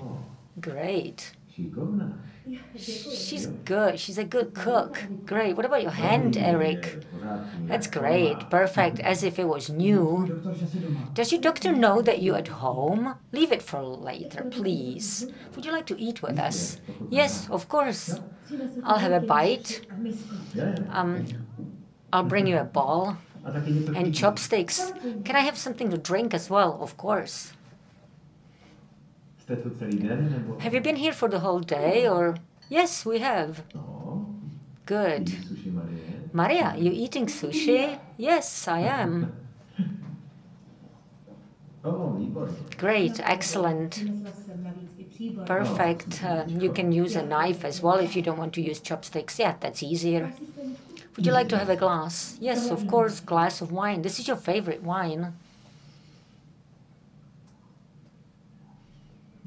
Thank you.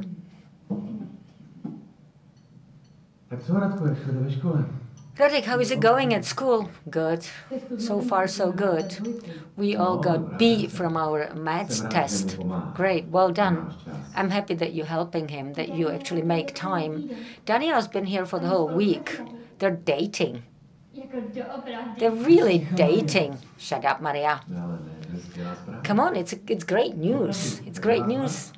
Okay, to your health. To your health. Happy to see you. Happy to see you.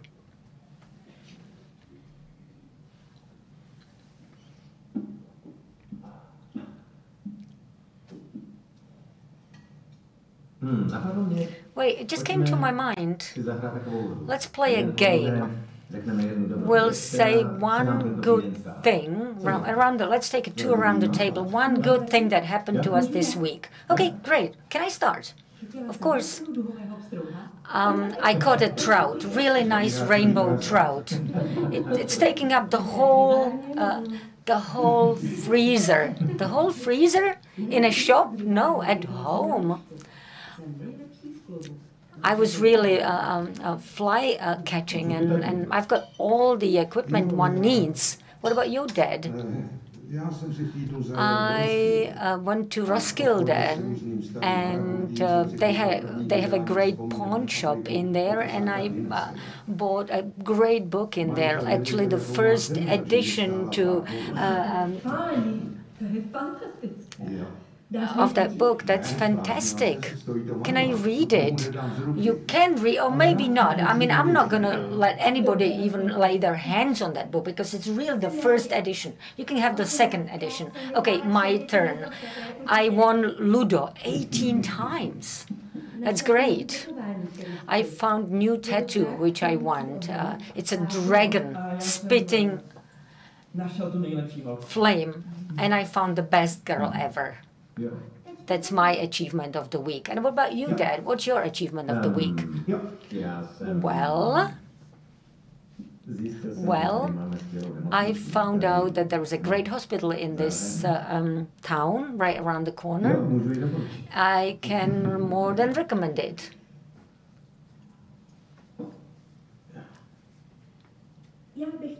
I would like to actually start by apologies. I was driving a Jaguar for the whole week. I found out that it's great to drive Jaguars. People turn around, who is that woman driving?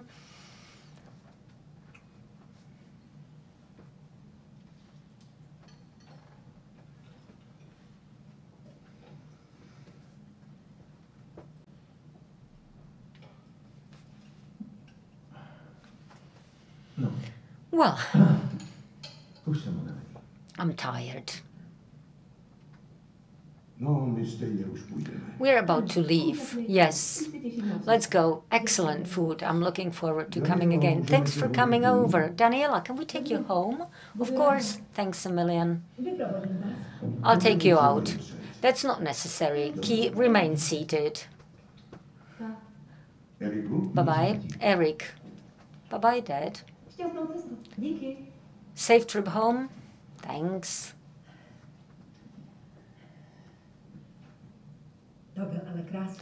It was a wonderful evening. And an interesting game. I come home. There are guests over. Everybody's enjoying themselves. Have you called me? Have you written me a note? Have you visited me in the hospital? No, you didn't. You don't give a shit about me. That's not true. When I asked you about your week's achievements, you didn't mention me coming home. That's not a highlight of your week. Who are you? Please stop it. We like you. We love you. Everything's gonna be okay. Get out, you psychopath. Eric, what is it? What you doing? Stop that. Stop that. Calm down. Calm down. You can't be hitting your wife and your son. This is not right. This is not right. Who are you telling me this? Fucking shit. Stop this. You telling me that? Okay, I'll tell you. I'll tell you why. You were hitting me and your wife for stupid reasons. For absolutely stupid reasons. It was hell growing up in this family. I was praying to die. You're out of your mind. You're crazy.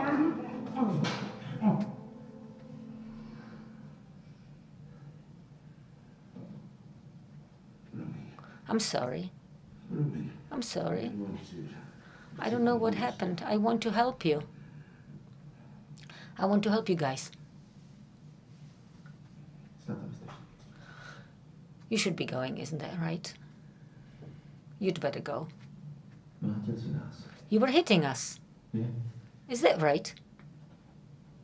Mami, Mom, že mám pravdu. am I right?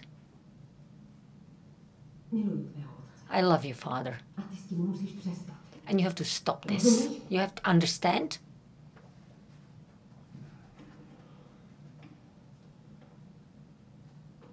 Tohle je můj dům. This is my house. Tady si dělám, co chci.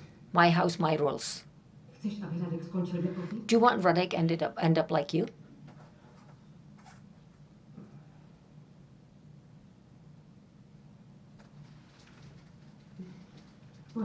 Let's go.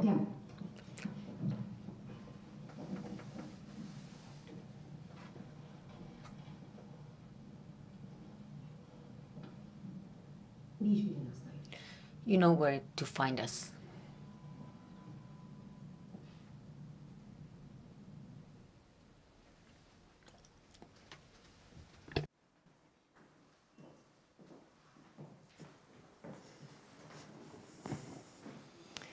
The family in this movie clip is similar to other families that we meet in our therapy sessions.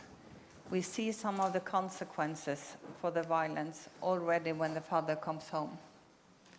It is obvious how the mood changes in the room, and everyone changes their behavior. The children adjust to the environment and try to avoid negative reactions from the father. Children usually develop a range of coping strategies. They may try to protect the parent, or they may try to protect younger siblings. They may hide. They may try to please the parent who uses violence so that he or she can get in a better mood. Or they try to turn the attention towards themselves in order to protect other family members. And they often believe that the violence and its consequences is their responsibility and fault. But the parents and the children seldom talk about the violence that's happening in their family. And violence has significant consequences, as we all have heard earlier, for the family as well as for the development of the children. So I would like to take a brief look at the consequences for the developing brain of the child, because already in pregnancy, violence has effect on the development. Before the child is born, the brain develops basic structures like regulating of blood pressure, heart rate, and body temperature. So if the brain is affected by stress, these parts would be affected as well. And babies born to mothers who have been exposed to violence may be difficult to regulate and to calm down. The time when the stress occurs will affect the developing part of the brain, and the reaction of the brain would be like reacting on the stress. So the brain, which is developing in violence, will become an expert on violence, expert on detecting danger. And the reactions will vary from dysregulation of behavior and emotions to dissociation. The child may be distant emotionally and mentally. And instead of healthy development, the brain would develop and be affected by the stress. And in the past, we thought that if the child doesn't remember something, then the brain and the child would not be affected. But today we know that the memory system of the brain and the body remembers and is affected by stress. Children need to feel safe to develop cognitively, socially, and emotionally in a healthy way. If they fear their caregivers, they usually start to struggle in relations, like with friends and future partner. They have trouble at school and can develop problems with aggression towards themselves or others. Research shows that experiencing violence in childhood has adverse effects on lifelong health, both mental and physical. So what do children need when they've been exposed? Well, the children need that the violence stops. They need us to talk about violence. They need to know that violence is not their responsibility. And they need us to recognize their feelings and reactions, also as society. And they need healthy relational experience. So everybody can actually be a corrective experience for the children who are maltreated. At the same time, it's really hard to talk about it, both within the family, in our society, and also as helpers find it hard to talk about. In the movie clip, you could see the father seeking recognition from his mother and father for the violence he has been exposed to, and he didn't get it. The mother just said, "I love your father and you should stop."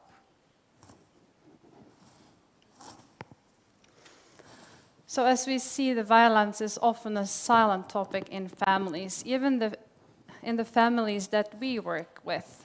We can work with the parents who use violence, parents who are exposed to violence, children who have been exposed to violence, and they have never talked about violence together.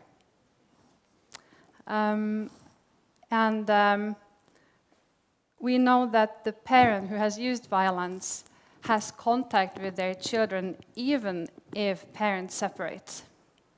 And when I ask the parents if they talk about violence, they usually say, "Well, I don't want to rip up the pain. It will be painful for the children if I talk about the violence. They don't remember." Or they talk about violence in a way that I think is harmful. So as a part of our therapeutic intervention in families that live with violence, we also need to focus to help parents to talk about violence.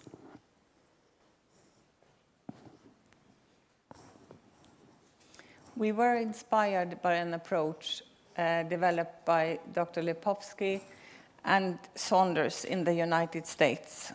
They call it the abuse clarification process, and it's used on children who has experienced maltreatment or sexual abuse. It respects the best interest of the children and creates safe boundaries for meetings between the children and the abusive parent. We have implemented this method with our work on violence. Abuse clarification process requires that the parent who used violence goes into violence-focused therapy, and as a part of the process writes a letter to the children about what they have experienced. The children and the other parent attend separate sessions with their own therapist. And if the letter is written in a way that may be beneficial for the child to hear, then we set up a meeting where the parent can read the letter to the child or to children. If it's not possible to set up a meeting either because of the seriousness of the violence or because the children do not want a conjoined session, then the letter can be read by a therapist or the parent can be filmed reading the letter. Early in therapy, we asked the parent to start writing the letter. We heard Per talk about important components of therapy, and it's also some of the same here. They write it between the sessions, and the letter has 4 primary components.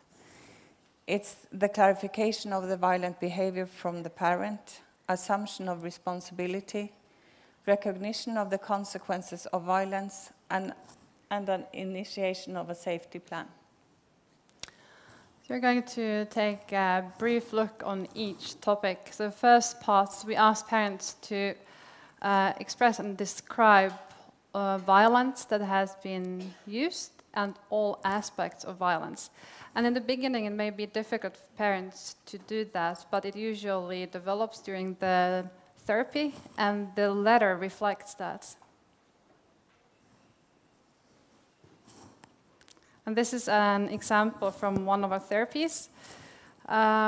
in the beginning, when I got the first letter from my client, and he was supposed to write about the violence, he wrote, "I hit you because you laughed at me." And later on in the therapy, he wrote, "I hit you because I thought you laughed at me." But when the letter was read for the child, it just said, "I hit you." When parents describe the violence without explanations, children's experiences are verbalized and acknowledged, and often this is for the first time. In the second part, we asked the parent to express assumptions of responsibility. As we said earlier, the children often feel that the violence is their fault. So when the parents are able to take responsibility and reveal the children from the feeling of feeling guilty, it can have a therapeutic effect on the children, and we see that in therapy. The third part, at clients or parents' reflection and thoughts on the consequences of violence. And that's also a part of therapy, to focus on increasing empathy with children during the process. This part has the greatest impact for the children, that the parents see all the consequences that the violence has had for the children. And afterwards, we can see in therapy sessions that they talk more openly about what's happened to them.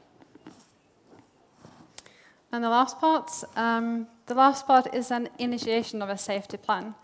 It's the parent's responsibility to make safety plans or strategies to avoid violent behavior. And it can also suggest what the child can do if it feels unsafe. All the things by the letter and the therapy that we've talked about until now is for the parent who has used violence. We don't include the children in the work before we prepare for the clarification meeting. They have their own sessions with their own therapists to talk what's important for them. And if the parent has done sufficient progress in the therapy and the letter reflects that, then the children's therapist can evaluate the letter, and we can set up a clarification meeting. But the meeting is done for the benefit of the child, and it should not be just an apology. It should be clarification of these 4 topics.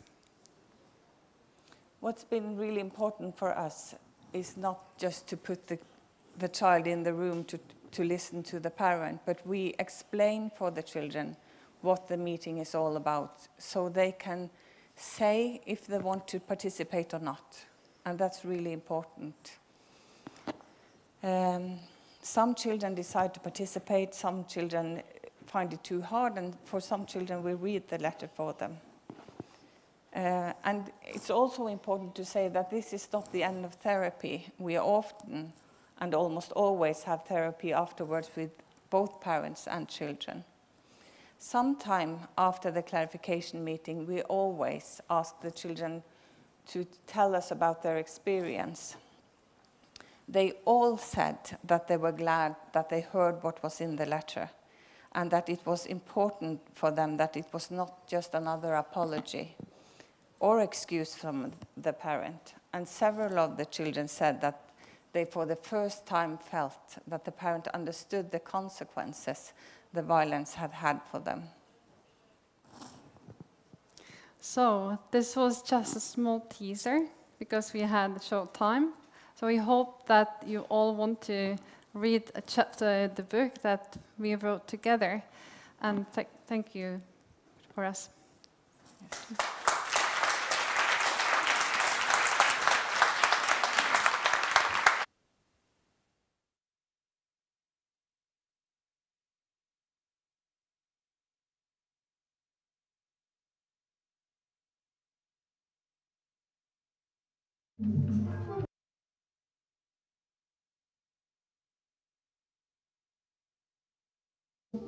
Děkuji Barboře a Marianne. I would like to thank Barbara and Marianne, and I would like to, of course, welcome you to their workshop that will be taking place in the afternoon, later in the afternoon. Now I would like to welcome Henning Mohaupt, who will be speaking about the man who commit the IPV and what is their relationship towards their children. He has been also active with criminal groups, so the floor is yours. Yes, good afternoon. Henning Mohaupt is my name. I'm going to present my research on how men in treatment for intimate partner violence experience the father-child relationship.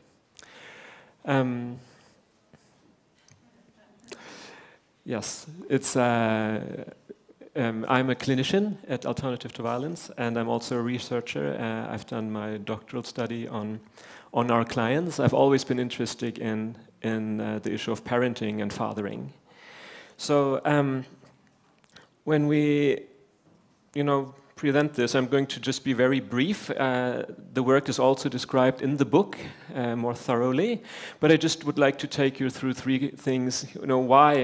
Why is it important to look at fathering in the context of domestic violence when the father is using violence?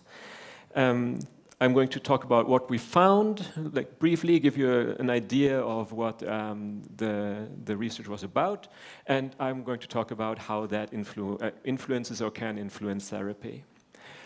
So if we start with why is it important to know more about how men who use violence experience the father-child relationship? First of all, as Marianne and Barbara just very nicely showed us, violence goes from generation to generation, and the best way to stop is to make abusive parents become safe parents. So it's long-term prevention to include a fathering or parenting focus in our interventions. But also, it's about safety. In families where there has been violence, especially in families where parents divorce after violence, there's often high dispute about visitation and contact. And it shows that men who do not have any contact with their children ruminate, they become worse mentally, they drink more, and they become more dangerous. Also, in families where children, and that's the case in most families actually after violence, children still have contact with their fathers. Either they live at home or they actually have to visit the father alone. And if the man is alone with his child for 3 days or 5 days in a row, it would be good, I think, to have them in therapy, and it's a safer thing to do than not doing it. So safety is an issue. But also child development is an issue. When I started at Alternative to Violence, the policy was in Norway that if there has been violence in the home, the father should move out of the house. So we had cases where fathers lived for 12 months in a caravan or at their parents and did not have contact with their children. And we saw that the children got worse because they experienced both trauma, the violence, but they also experienced loss and separation, which from an attachment perspective is damaging children. So it's important to say that all families are different and violence is different. There are some families where the violence is so severe and the perpetrator or the father is so little tuned in or does not want to see that this is a problem. And in these families, obviously, it's difficult to work with fathering, and the child should be safe and not have contact with him. But in most families, we think this is not the case. In most families, there is some sort of contact and there is a basis for reparation. And it's these men I talk about. So if we are to develop good interventions for men as fathers, we need to have a good understanding of how they experience the challenges in everyday life. And that is what my research was about. So, what did we find? This is the article that's in the book. And to sum it up, initially, most men describe childhood relational trauma of some sort. exactly as the film showed us. You know, the father who's violent turns out to be a grown-up child that has experienced violence. Connected to that, these men often have challenges in mentalization. You know, they have difficulties taking perspective. They have difficulties feeling how the child may feel. And again, as Marianne and Barbara nicely showed us, this exercise with writing a letter is really about the process of learning to take perspective, to mentalize. The men often have difficulties making meaning of emotions. They find their own feelings confusing. They find their bodies confusing. They find their children's feelings confusing. And I call this an invisible handicap. You know, it's because people assume that you can read the face, you can read tone of voice, you can read body language. But these men have problems with that. And taken together, this often leads to difficulties in relationships, obviously, but especially in close relationships in the family. So these men also have problems understanding the dynamics in the family. You know, how siblings influence each other, how the mother-child relationship is important for the child, and how the mother-child relationship can be very different from the father-child relationship. And often, this leaves them with feelings of insecurity and powerlessness in their own family. They feel left out, they feel alone, they feel marginalized, not understood, as the film nicely illustrated.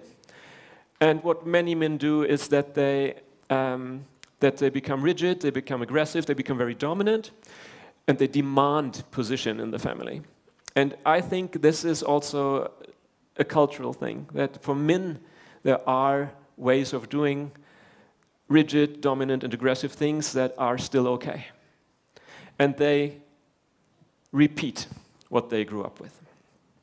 So that's, in broad terms, what I found in my research. I'm going to illustrate these points with quotes.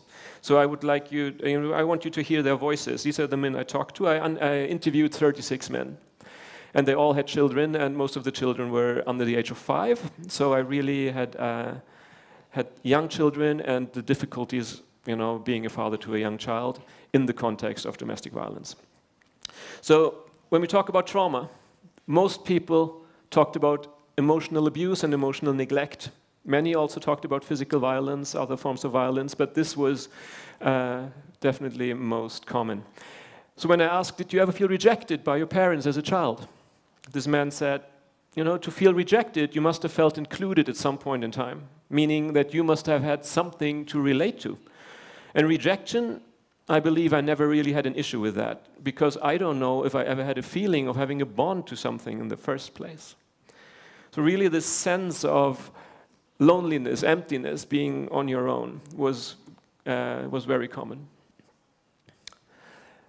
To illustrate challenges in mentalization, you know, that men describe difficulties to experience their feelings as meaningful. You know, one man said, you know, I don't like talking about feelings. So what you can grasp and hold and feel in your hand, that's okay. I know that feelings, I'm not good at dealing with this in relation to the kids. And I think that's important because therapy is about talking, and it's about talking about feelings. So I often think that we overestimate our male clients' ability to participate in therapy if we do it traditionally. So we should become much more, you know, hands-on, maybe role play, maybe write letters. There are different ways of raising emotion and raising understanding. Connected to that, men often describe difficulties to experience their emotions as meaningful. And to regulate their emotions, you know? So they were actually quite scared of their own bodies because they felt they couldn't trust their body. You know, the body would be so angry suddenly at the child, and they were afraid of hurting their children. So one man said, you know, my immediate reaction to the child is completely fucked up. Spontaneously, you just want to grab that hand and you just want to do this because you're just a little shit and I can do this and I can dominate. But that is something that would give me the creeps, so I don't do it. But it's a spontaneous reaction. And he goes on to say, and that's why I came to seek help, because I have these terrible feelings. But also adequate feelings that are not about aggression were overwhelming. For example, when these fathers got angry and shouted at their children, they often felt very shameful, and then they were overwhelmed by their own shame. You know? So this man said about his 2-year-old daughter, she hunches because she is afraid of daddy turning angry so incredibly quickly for something she does not understand. And then all this shame and guilt appears inside of me and everything that hurts. And then this man is so lost in his guilt that he can't attend to his child either, right? So feelings are overwhelming, they're difficult. What does that lead to? You know, I call it lack of intersubjectivity. You know, not being able to see the child as a subject with feelings, thoughts, emotions, their own experience, you know, their 2-year-old experience, their 5-year-old experience, how they see the world. And both Ingun and Marianne and Barbara said how important it is for children to be taken care of, to be mirrored in a way as thinking and feeling so that they actually can thrive and develop. For me, that is maybe the most important point in my research that I learned, that violence is not only about a presence that is damaging, but it's about the absence of what should have been there.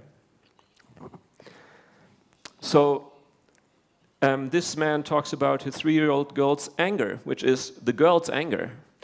And she said, when she reminds me of myself, when she gets furious, that is the most difficult for me, when I see myself in her. So he does not separate between himself and his daughter. He thinks when she is angry, that's just me in her, that's something I put into her. And he does not explore, why are you angry? Why are you angry with me right now? You know, and how can I understand you as angry?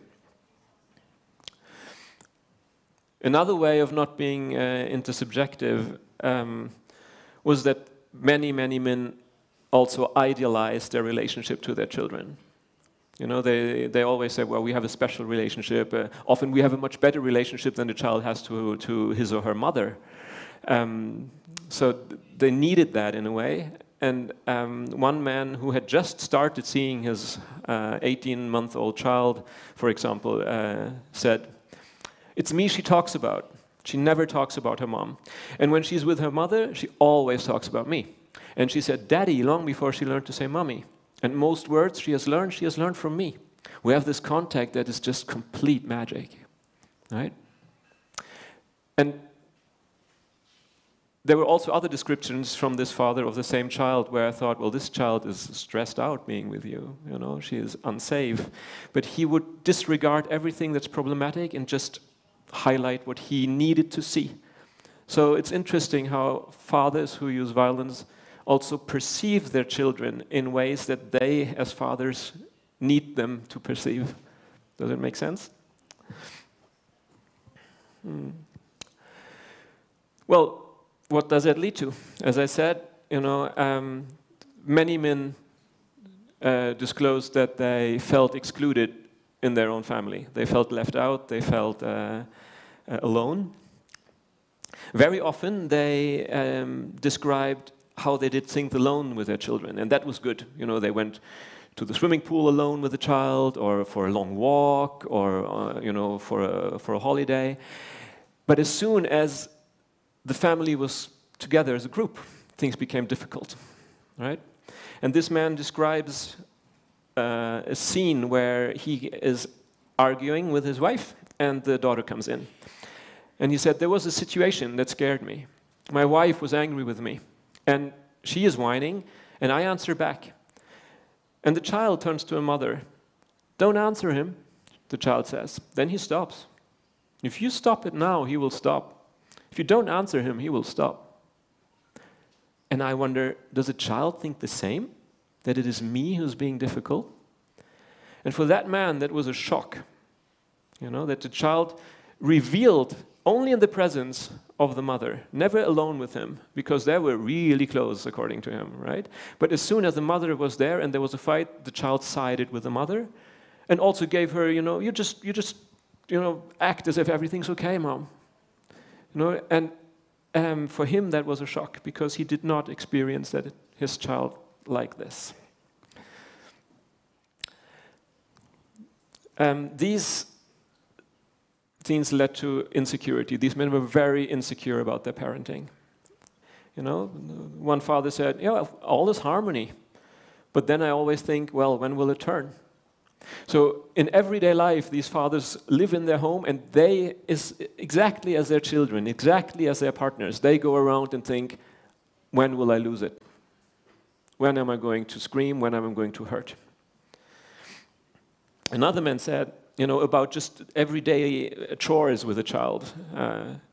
All the time there's this insecurity related to, is it right to do this or is it right to do that? And to yell now at my child, is that right?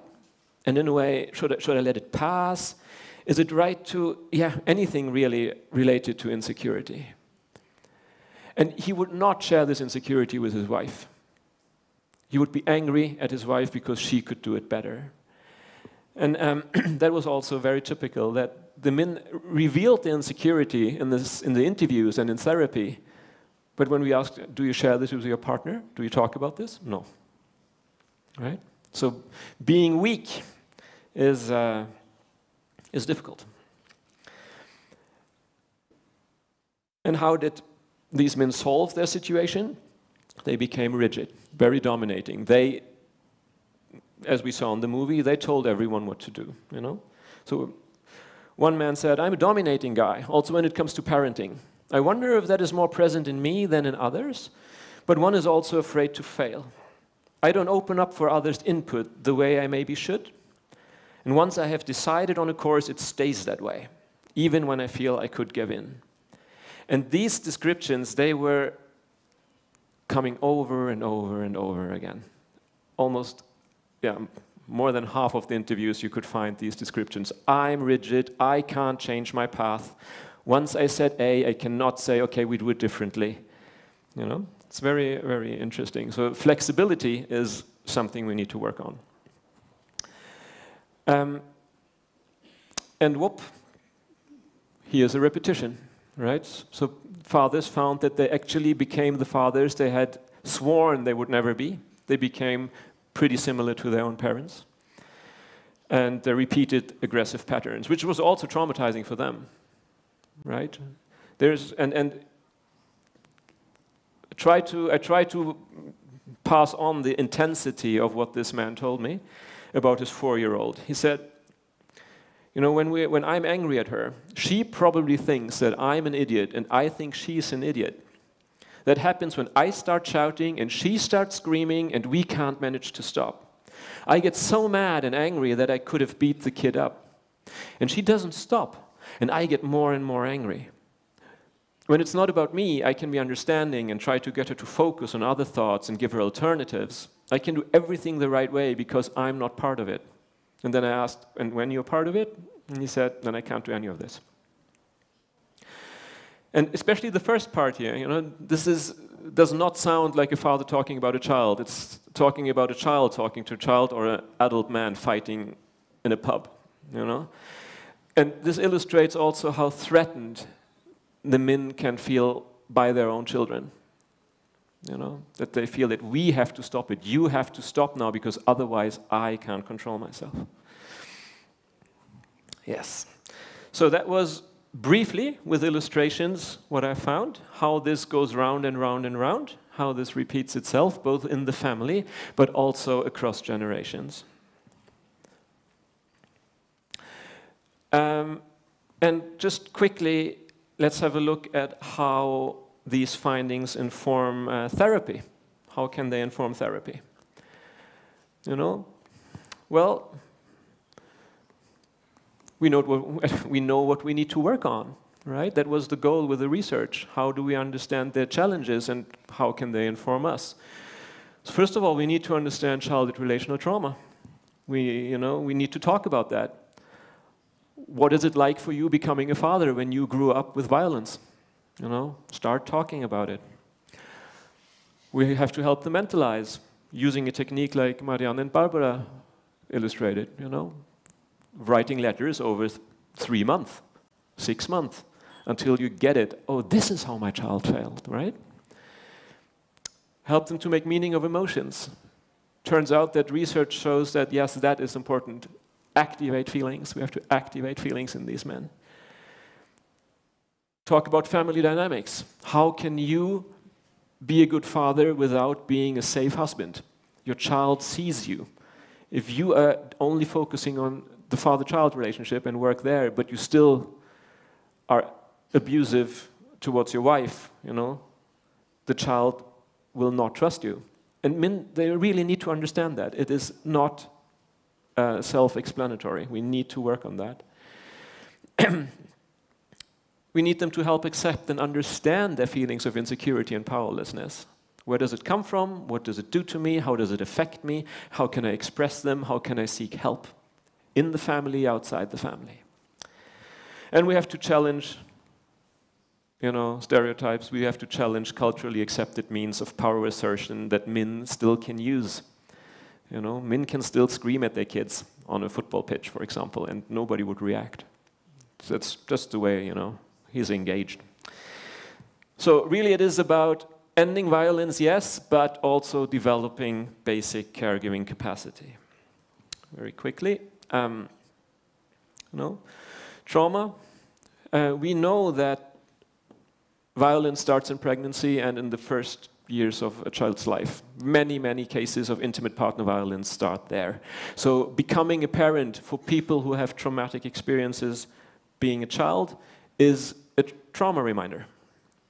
That's how we need to understand that. And children's behavior will remind and trigger these men's memories. So we have to work through with them. Yes. Key thing is that all the work we do with parents has to be for the benefit of the child, and the goal must be that the child feels my father understands my feelings.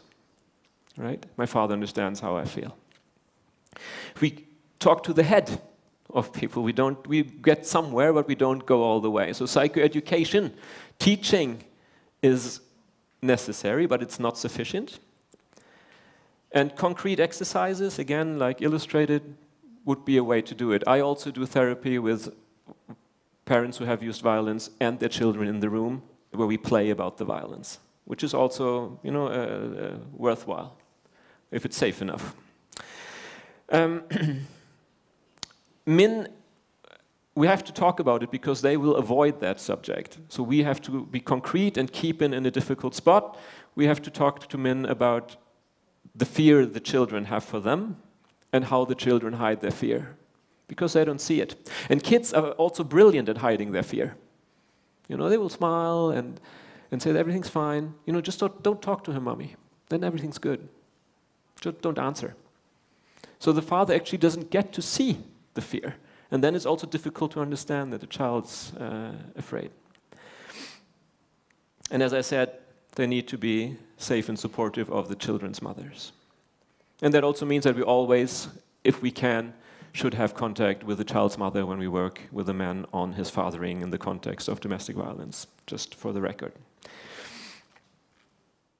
Getting to the end now.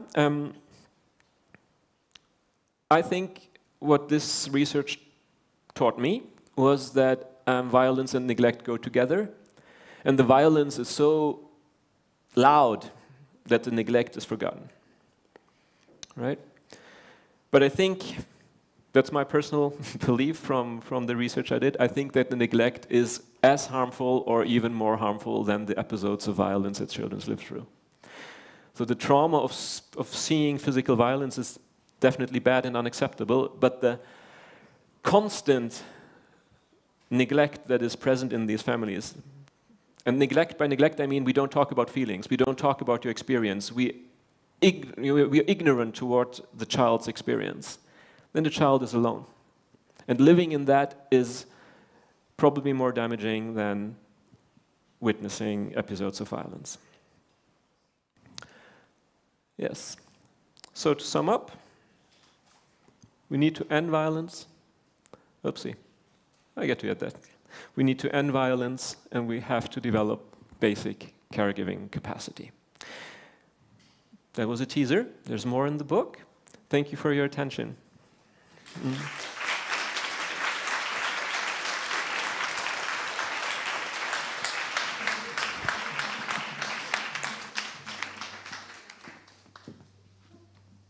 Moc děkuji Henningovi za přednášku. Děkuji.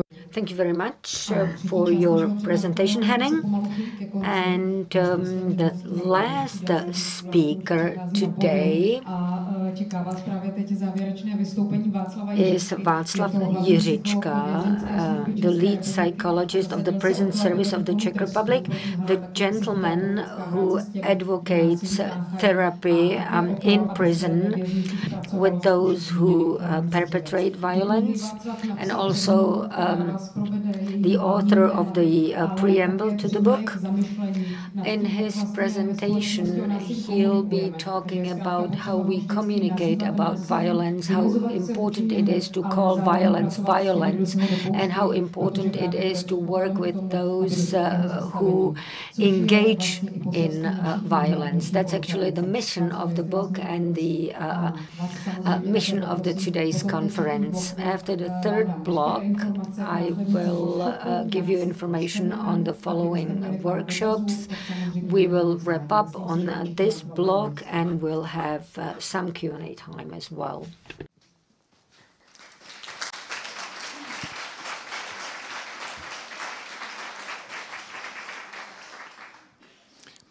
Já moc děkuji. Thank you very much for your introductory remarks. Thank you very much for inviting me to this conference as well. You can sit back and relax. My presentation will not deliver anything new. I'll be repeating things you've already heard. I will not be showing any disturbing videos anymore. When reading a book, when do you read the preamble? At the end or at the beginning? Or you never read it? Oh, you never read it, okay. Why reading it? I used to do that as well.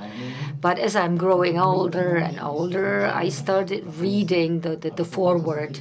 The foreword, I usually read that at the end of reading the book. I read the book and then I read the foreword, so that I'm not sorry that it's over. And the organizers of this conference actually did the same. The foreword is actually to round up what you've already learned. So why is it a foreword? But anyway, and I'm actually rounded up what you've already heard. So I'm here to wrap up in a way. Naming the things the right way is very important.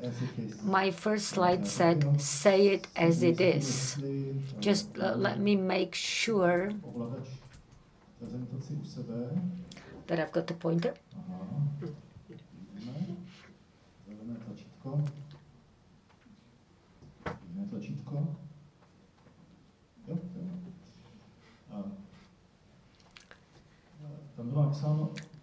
Say it as it is. Say it as it is. Is it what it said on the first slide? I don't remember. But you can put it differently. You can say it as it is in different contexts.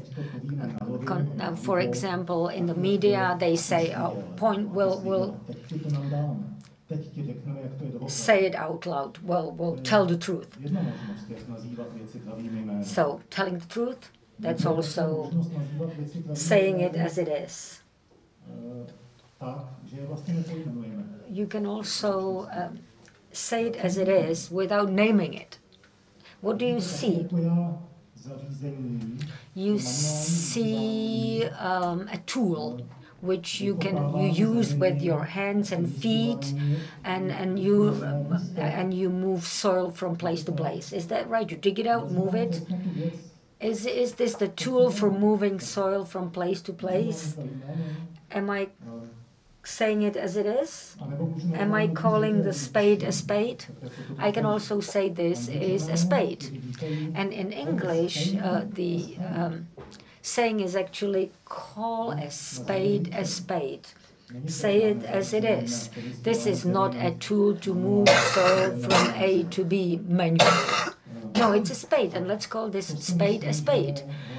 And I think that's the main mission. That's the key mission of the book you've heard so much about today. You've been sitting here for the whole day. It's been a marathon. It's been a marathon of presentations. Can you tell me, or can you tell what is the red thread? What is the underlying issue? What's the key?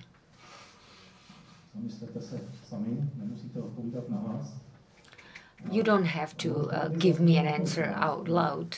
It's been said here several times. We've been saying that we can tackle violence only if we say it as it is. If we call violence violence, we can't keep saying under these conditions and here it is violence and there it's not violence. No, let's call violence a violence. Let's do that.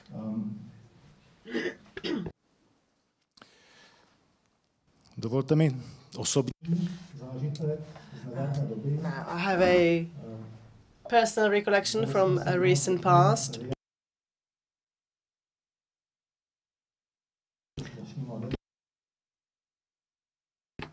My children and I were watching a children's series that was made in 1990s based on a favorite book in Czech by Karel Nováček, and some of you are already smiling because the book describes quite idyllic time of the 1920s.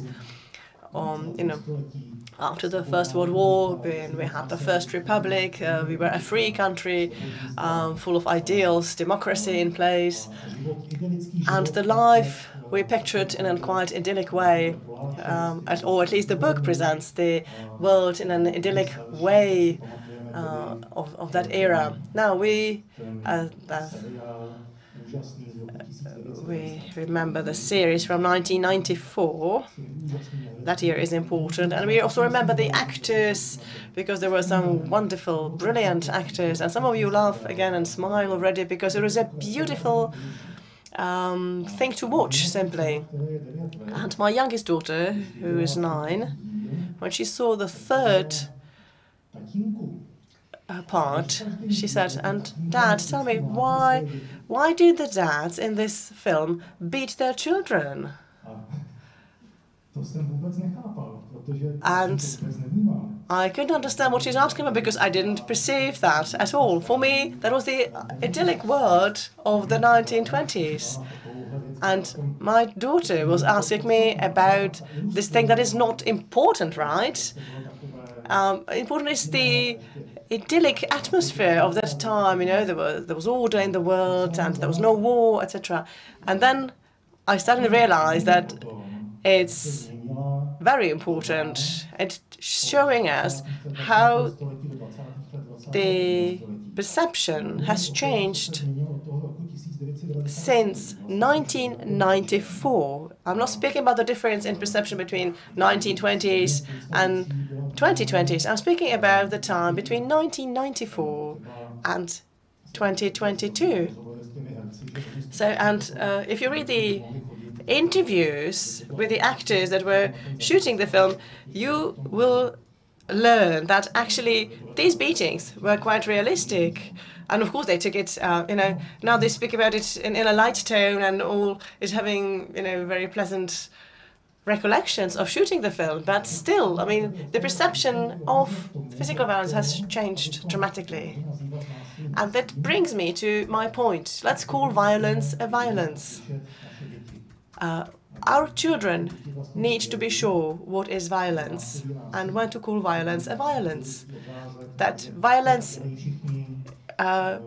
is violence. This is not an idyllic picture of this or that.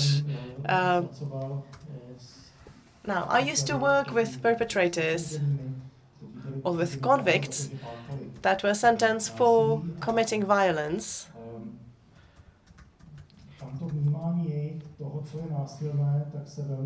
And then their perception of what is violence has been in contradiction with what is generally perceived as violence. And we saw this repeatedly happening again and again. And we've heard the man saying, "But I haven't heard my girlfriend. I've never hurt my girlfriend. Each and every time when I was angry, I hurt myself rather. I hurt my hand rather. And how did you hurt that hand? I took my fist and I, hit the wall. That's why I have bloody hand then. And where was your girlfriend then? Well, she was just next to the hand. So I hit the wall with all my strength so that I don't have to hit her. So there was no violence, was there? Oh, wow. There is a great violence, isn't it? If somebody hits the wall with all the strength they have, just next to your face, that is a grand violence. Now, you need to explain this to your children. I mean, the fact that somebody is hitting the wall right next to them and, breaking the bones in the fist, oh, no, that's not violence. No, let's be frank, let's call violence a violence, and let's teach our children to distinguish between what is violence and what is not. Now, I mentioned that the biggest therapeutical experience with my clients is from the prisons or from the prison environment. And I might be asking, now, the perpetrators of crime, violence, are they violent people?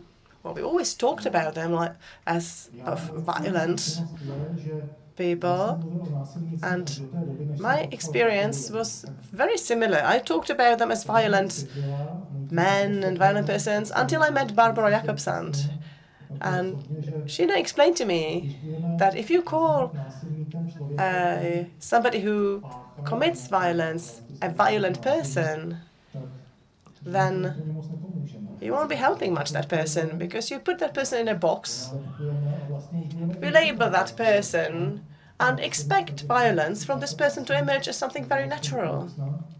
And therefore it will be quite right if that person commits violence in the future. Now, this will not help anyone, so I started to be more careful. And I was surprised how difficult it is, that I have a tendency to slide back to the old habit of calling these men violent men. It's much easier, it's much more handy, it's shorter, and it seems I'm using a term, a coined term. Now, it's difficult also because I've been with the prison service for 18 years, and I haven't met a person who would be committing violent crimes 24 hours a day. So what we try to do now, we try to distinguish, and that's what we are also showing to our clients. What is the person sitting in front of me, and what is the deeds, the action that they did, what was the behavior they were showing at some points. So, because we work with perpetrators of violence, we have we use a motto. We don't judge you as a person, we judge the things you do. This is easy to say, easy to write, but difficult to do sometimes.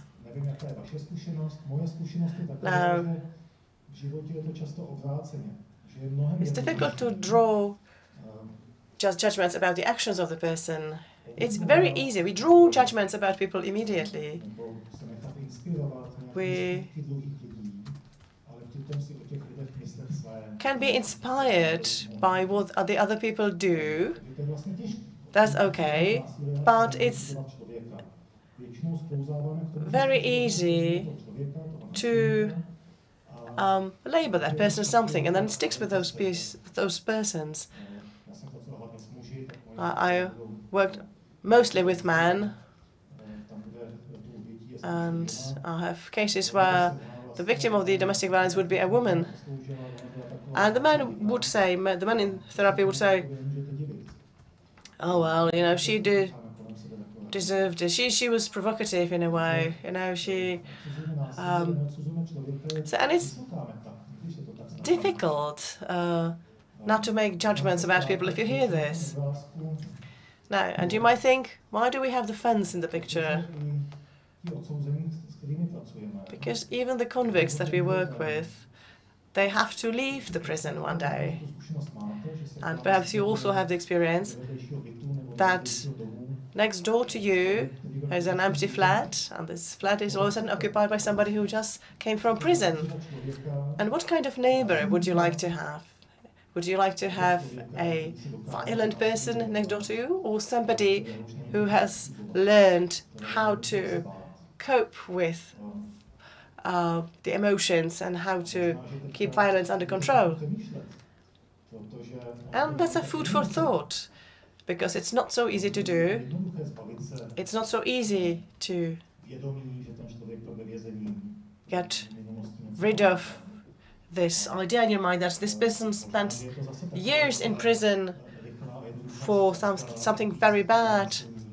So, you know, the chances that you will jump for a shortcut, mental shortcut, say, oh, this is a violent man.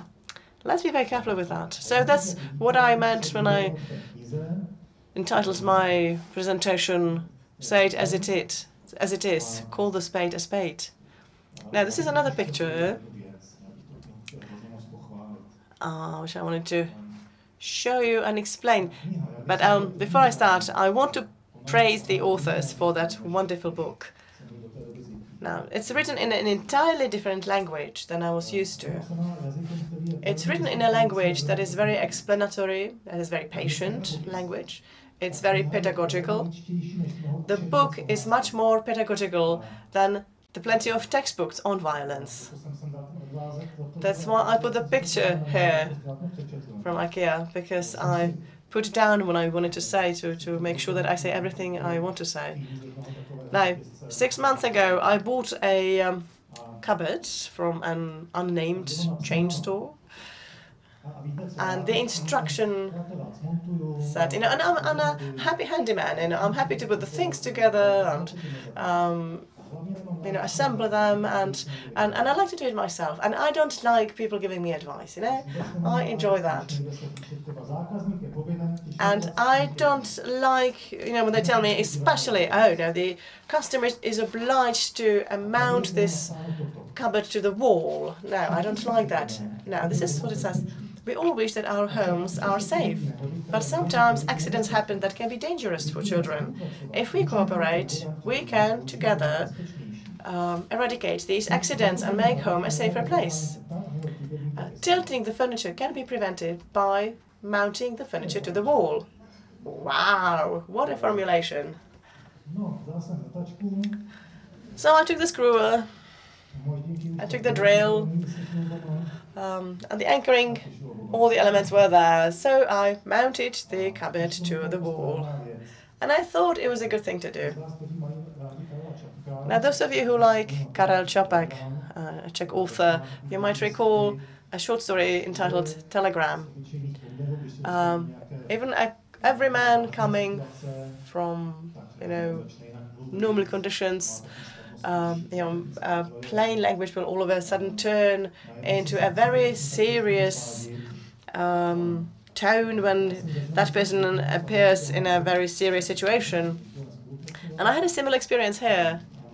I thought, you know, if we cooperate together, we will achieve safer home. And I know it may sound a bit ridiculous, but I had a similar feeling when I was reading the book. I had a feeling that it was written by a group of friends who know very well what they're doing. These are people who do not try to show off by saying, listen, we know much more than you. No, they take me as a partner. They tell me, we know this, and if we cooperate, if you cooperate with us, we can work together and we can change things. And the book goes even further. It goes beyond that. The book doesn't take only me as a partner, as the author of the foreword. It takes for partners also people who have difficulties in putting their own violent deeds under control. The greatest experts, we sometimes say, the greatest experts on violence are those who have experienced violence or who have committed violence, because they have experienced the emotions, they know what it's like, and then they know what needs to be done to get them under control. And this is something very unique. I haven't had a book in my hand that would take the client as a partner, and this is something I liked tremendously about this book. And last point that I wanted to mention, because I think it's a very important point, is the question whether things are not done differently in Norway. Whether the people in Norway are not just writing books because they have a different culture, different history, or maybe they have entirely different people living there. This cannot be transferred to the Czech Republic, because here in Bohemia and Moravia, it wouldn't work.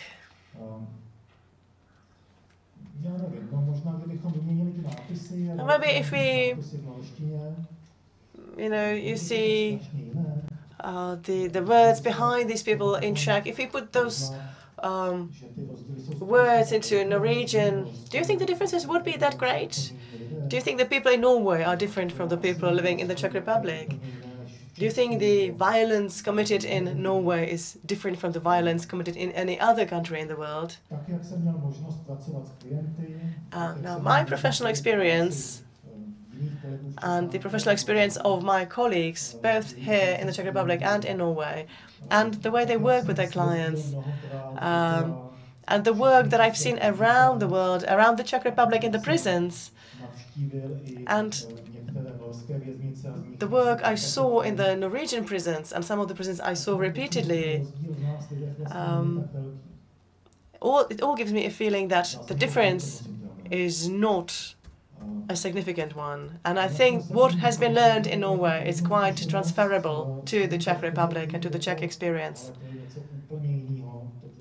And frankly speaking, I haven't met a person that would say, after reading the book, oh no, this is something impossible. No. Now, of course, there might be differences in funding of this or that, or historically we might be somewhere else right now. But the book that you have on your laps is showing clearly that the rest of it is entirely the same, both in the Czech Republic and in Norway. The second edition of the book is, for me, a comprehensive book on violence in the 21st century. It's not a book that is hinting at this or that expert, but this book comprises of contributions that are made, of studies that are state-of-the-art, that are interlinked to the practice, and they are very practical indeed, in very detail. The book contains very practical examples.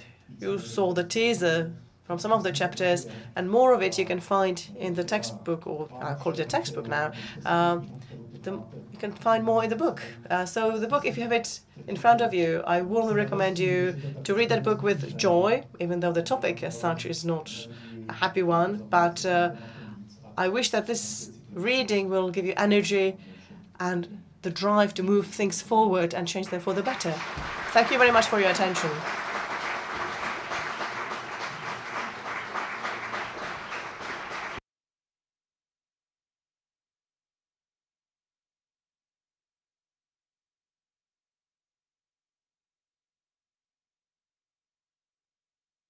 I would like to thank Václav Jiřička for his passionate presentation. Now, we have time for your questions, and you can ask a question to anyone.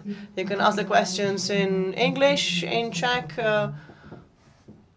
whichever, but please wait for the microphone, because we need to be able to interpret the question. I'm sure we have at least one or two questions here. At the back.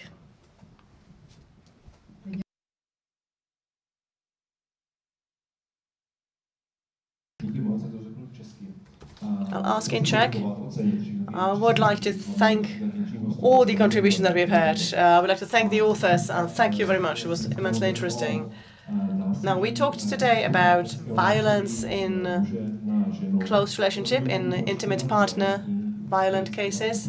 Now, I understand it's usually man committing violence on women, but I want to ask you, as we see the roles of the society changing, have you noticed that you would be also dealing with cases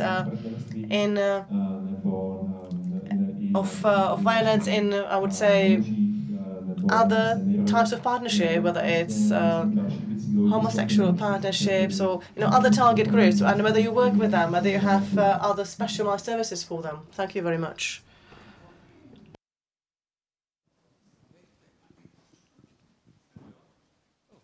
Thank you. Yes, I answer in English. Thank you for a very, very good question. Now,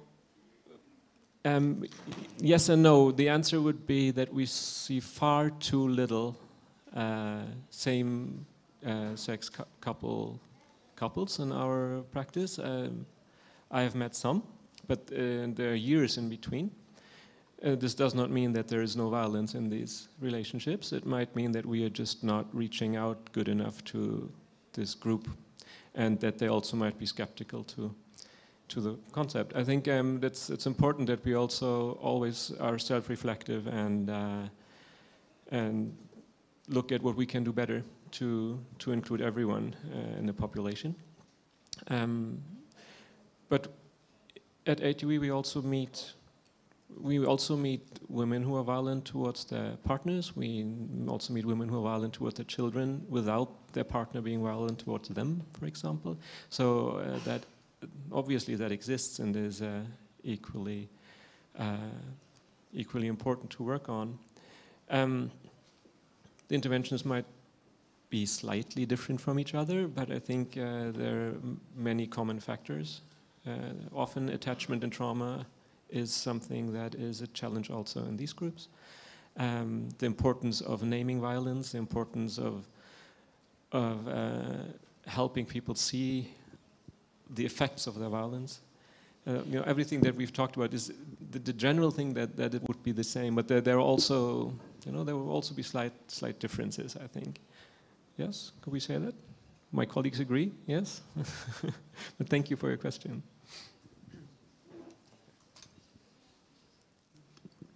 Pokud nikdo nemá další otázku, tak... Now, if you have no more questions, now you do have a question. So, if it's a quick question, we'll be able to answer. I would like to ask Mr. Jiřička, how did he answer his little daughter's question about the beating that she saw in that series, in that film? Well, I told her the same thing, just like I told you. I wasn't aware of the beating in the film because I thought that's part of the historic time. It was just the way it was done in those days. So it was a lesson for me, not for her, actually. Yes. Is that enough? Yes, thank you. Thank you very much for coming. I would like to thank all the speakers. I would like to thank everyone representing the Norwegian funds. I would like to thank for the support also to the office of the government. I would like to thank the ladies in the interpretation booth. And I was thinking about how to sum up what we've been through today. And I think that Václav Jiřička has done the summary on my behalf. And I would like to thank you once again for being able to spend some time together and discuss uneasy topics, but nevertheless very important topics. I would like to thank you for your questions and answers, of course. And right now we have a 20-minute break. And in 3:30, 15:30, we'll be having workshops. English-speaking workshops will be in this very room. The other workshops in other languages will be in other areas, and Per Isdal will be in the room behind the refreshment counter. So all the foreign language workshops are interpreted into Czech so that you can benefit from them as much as you can. You can collect the book, you can have it signed by the authors, and you can also refresh yourselves. And I would like to ask you, nevertheless, if you're not going to use the interpretation devices, to return them at the entrance to the room. So I hope you have enjoyed today, even though it was not a happy topic maybe, but a very important topic. Thank you very much.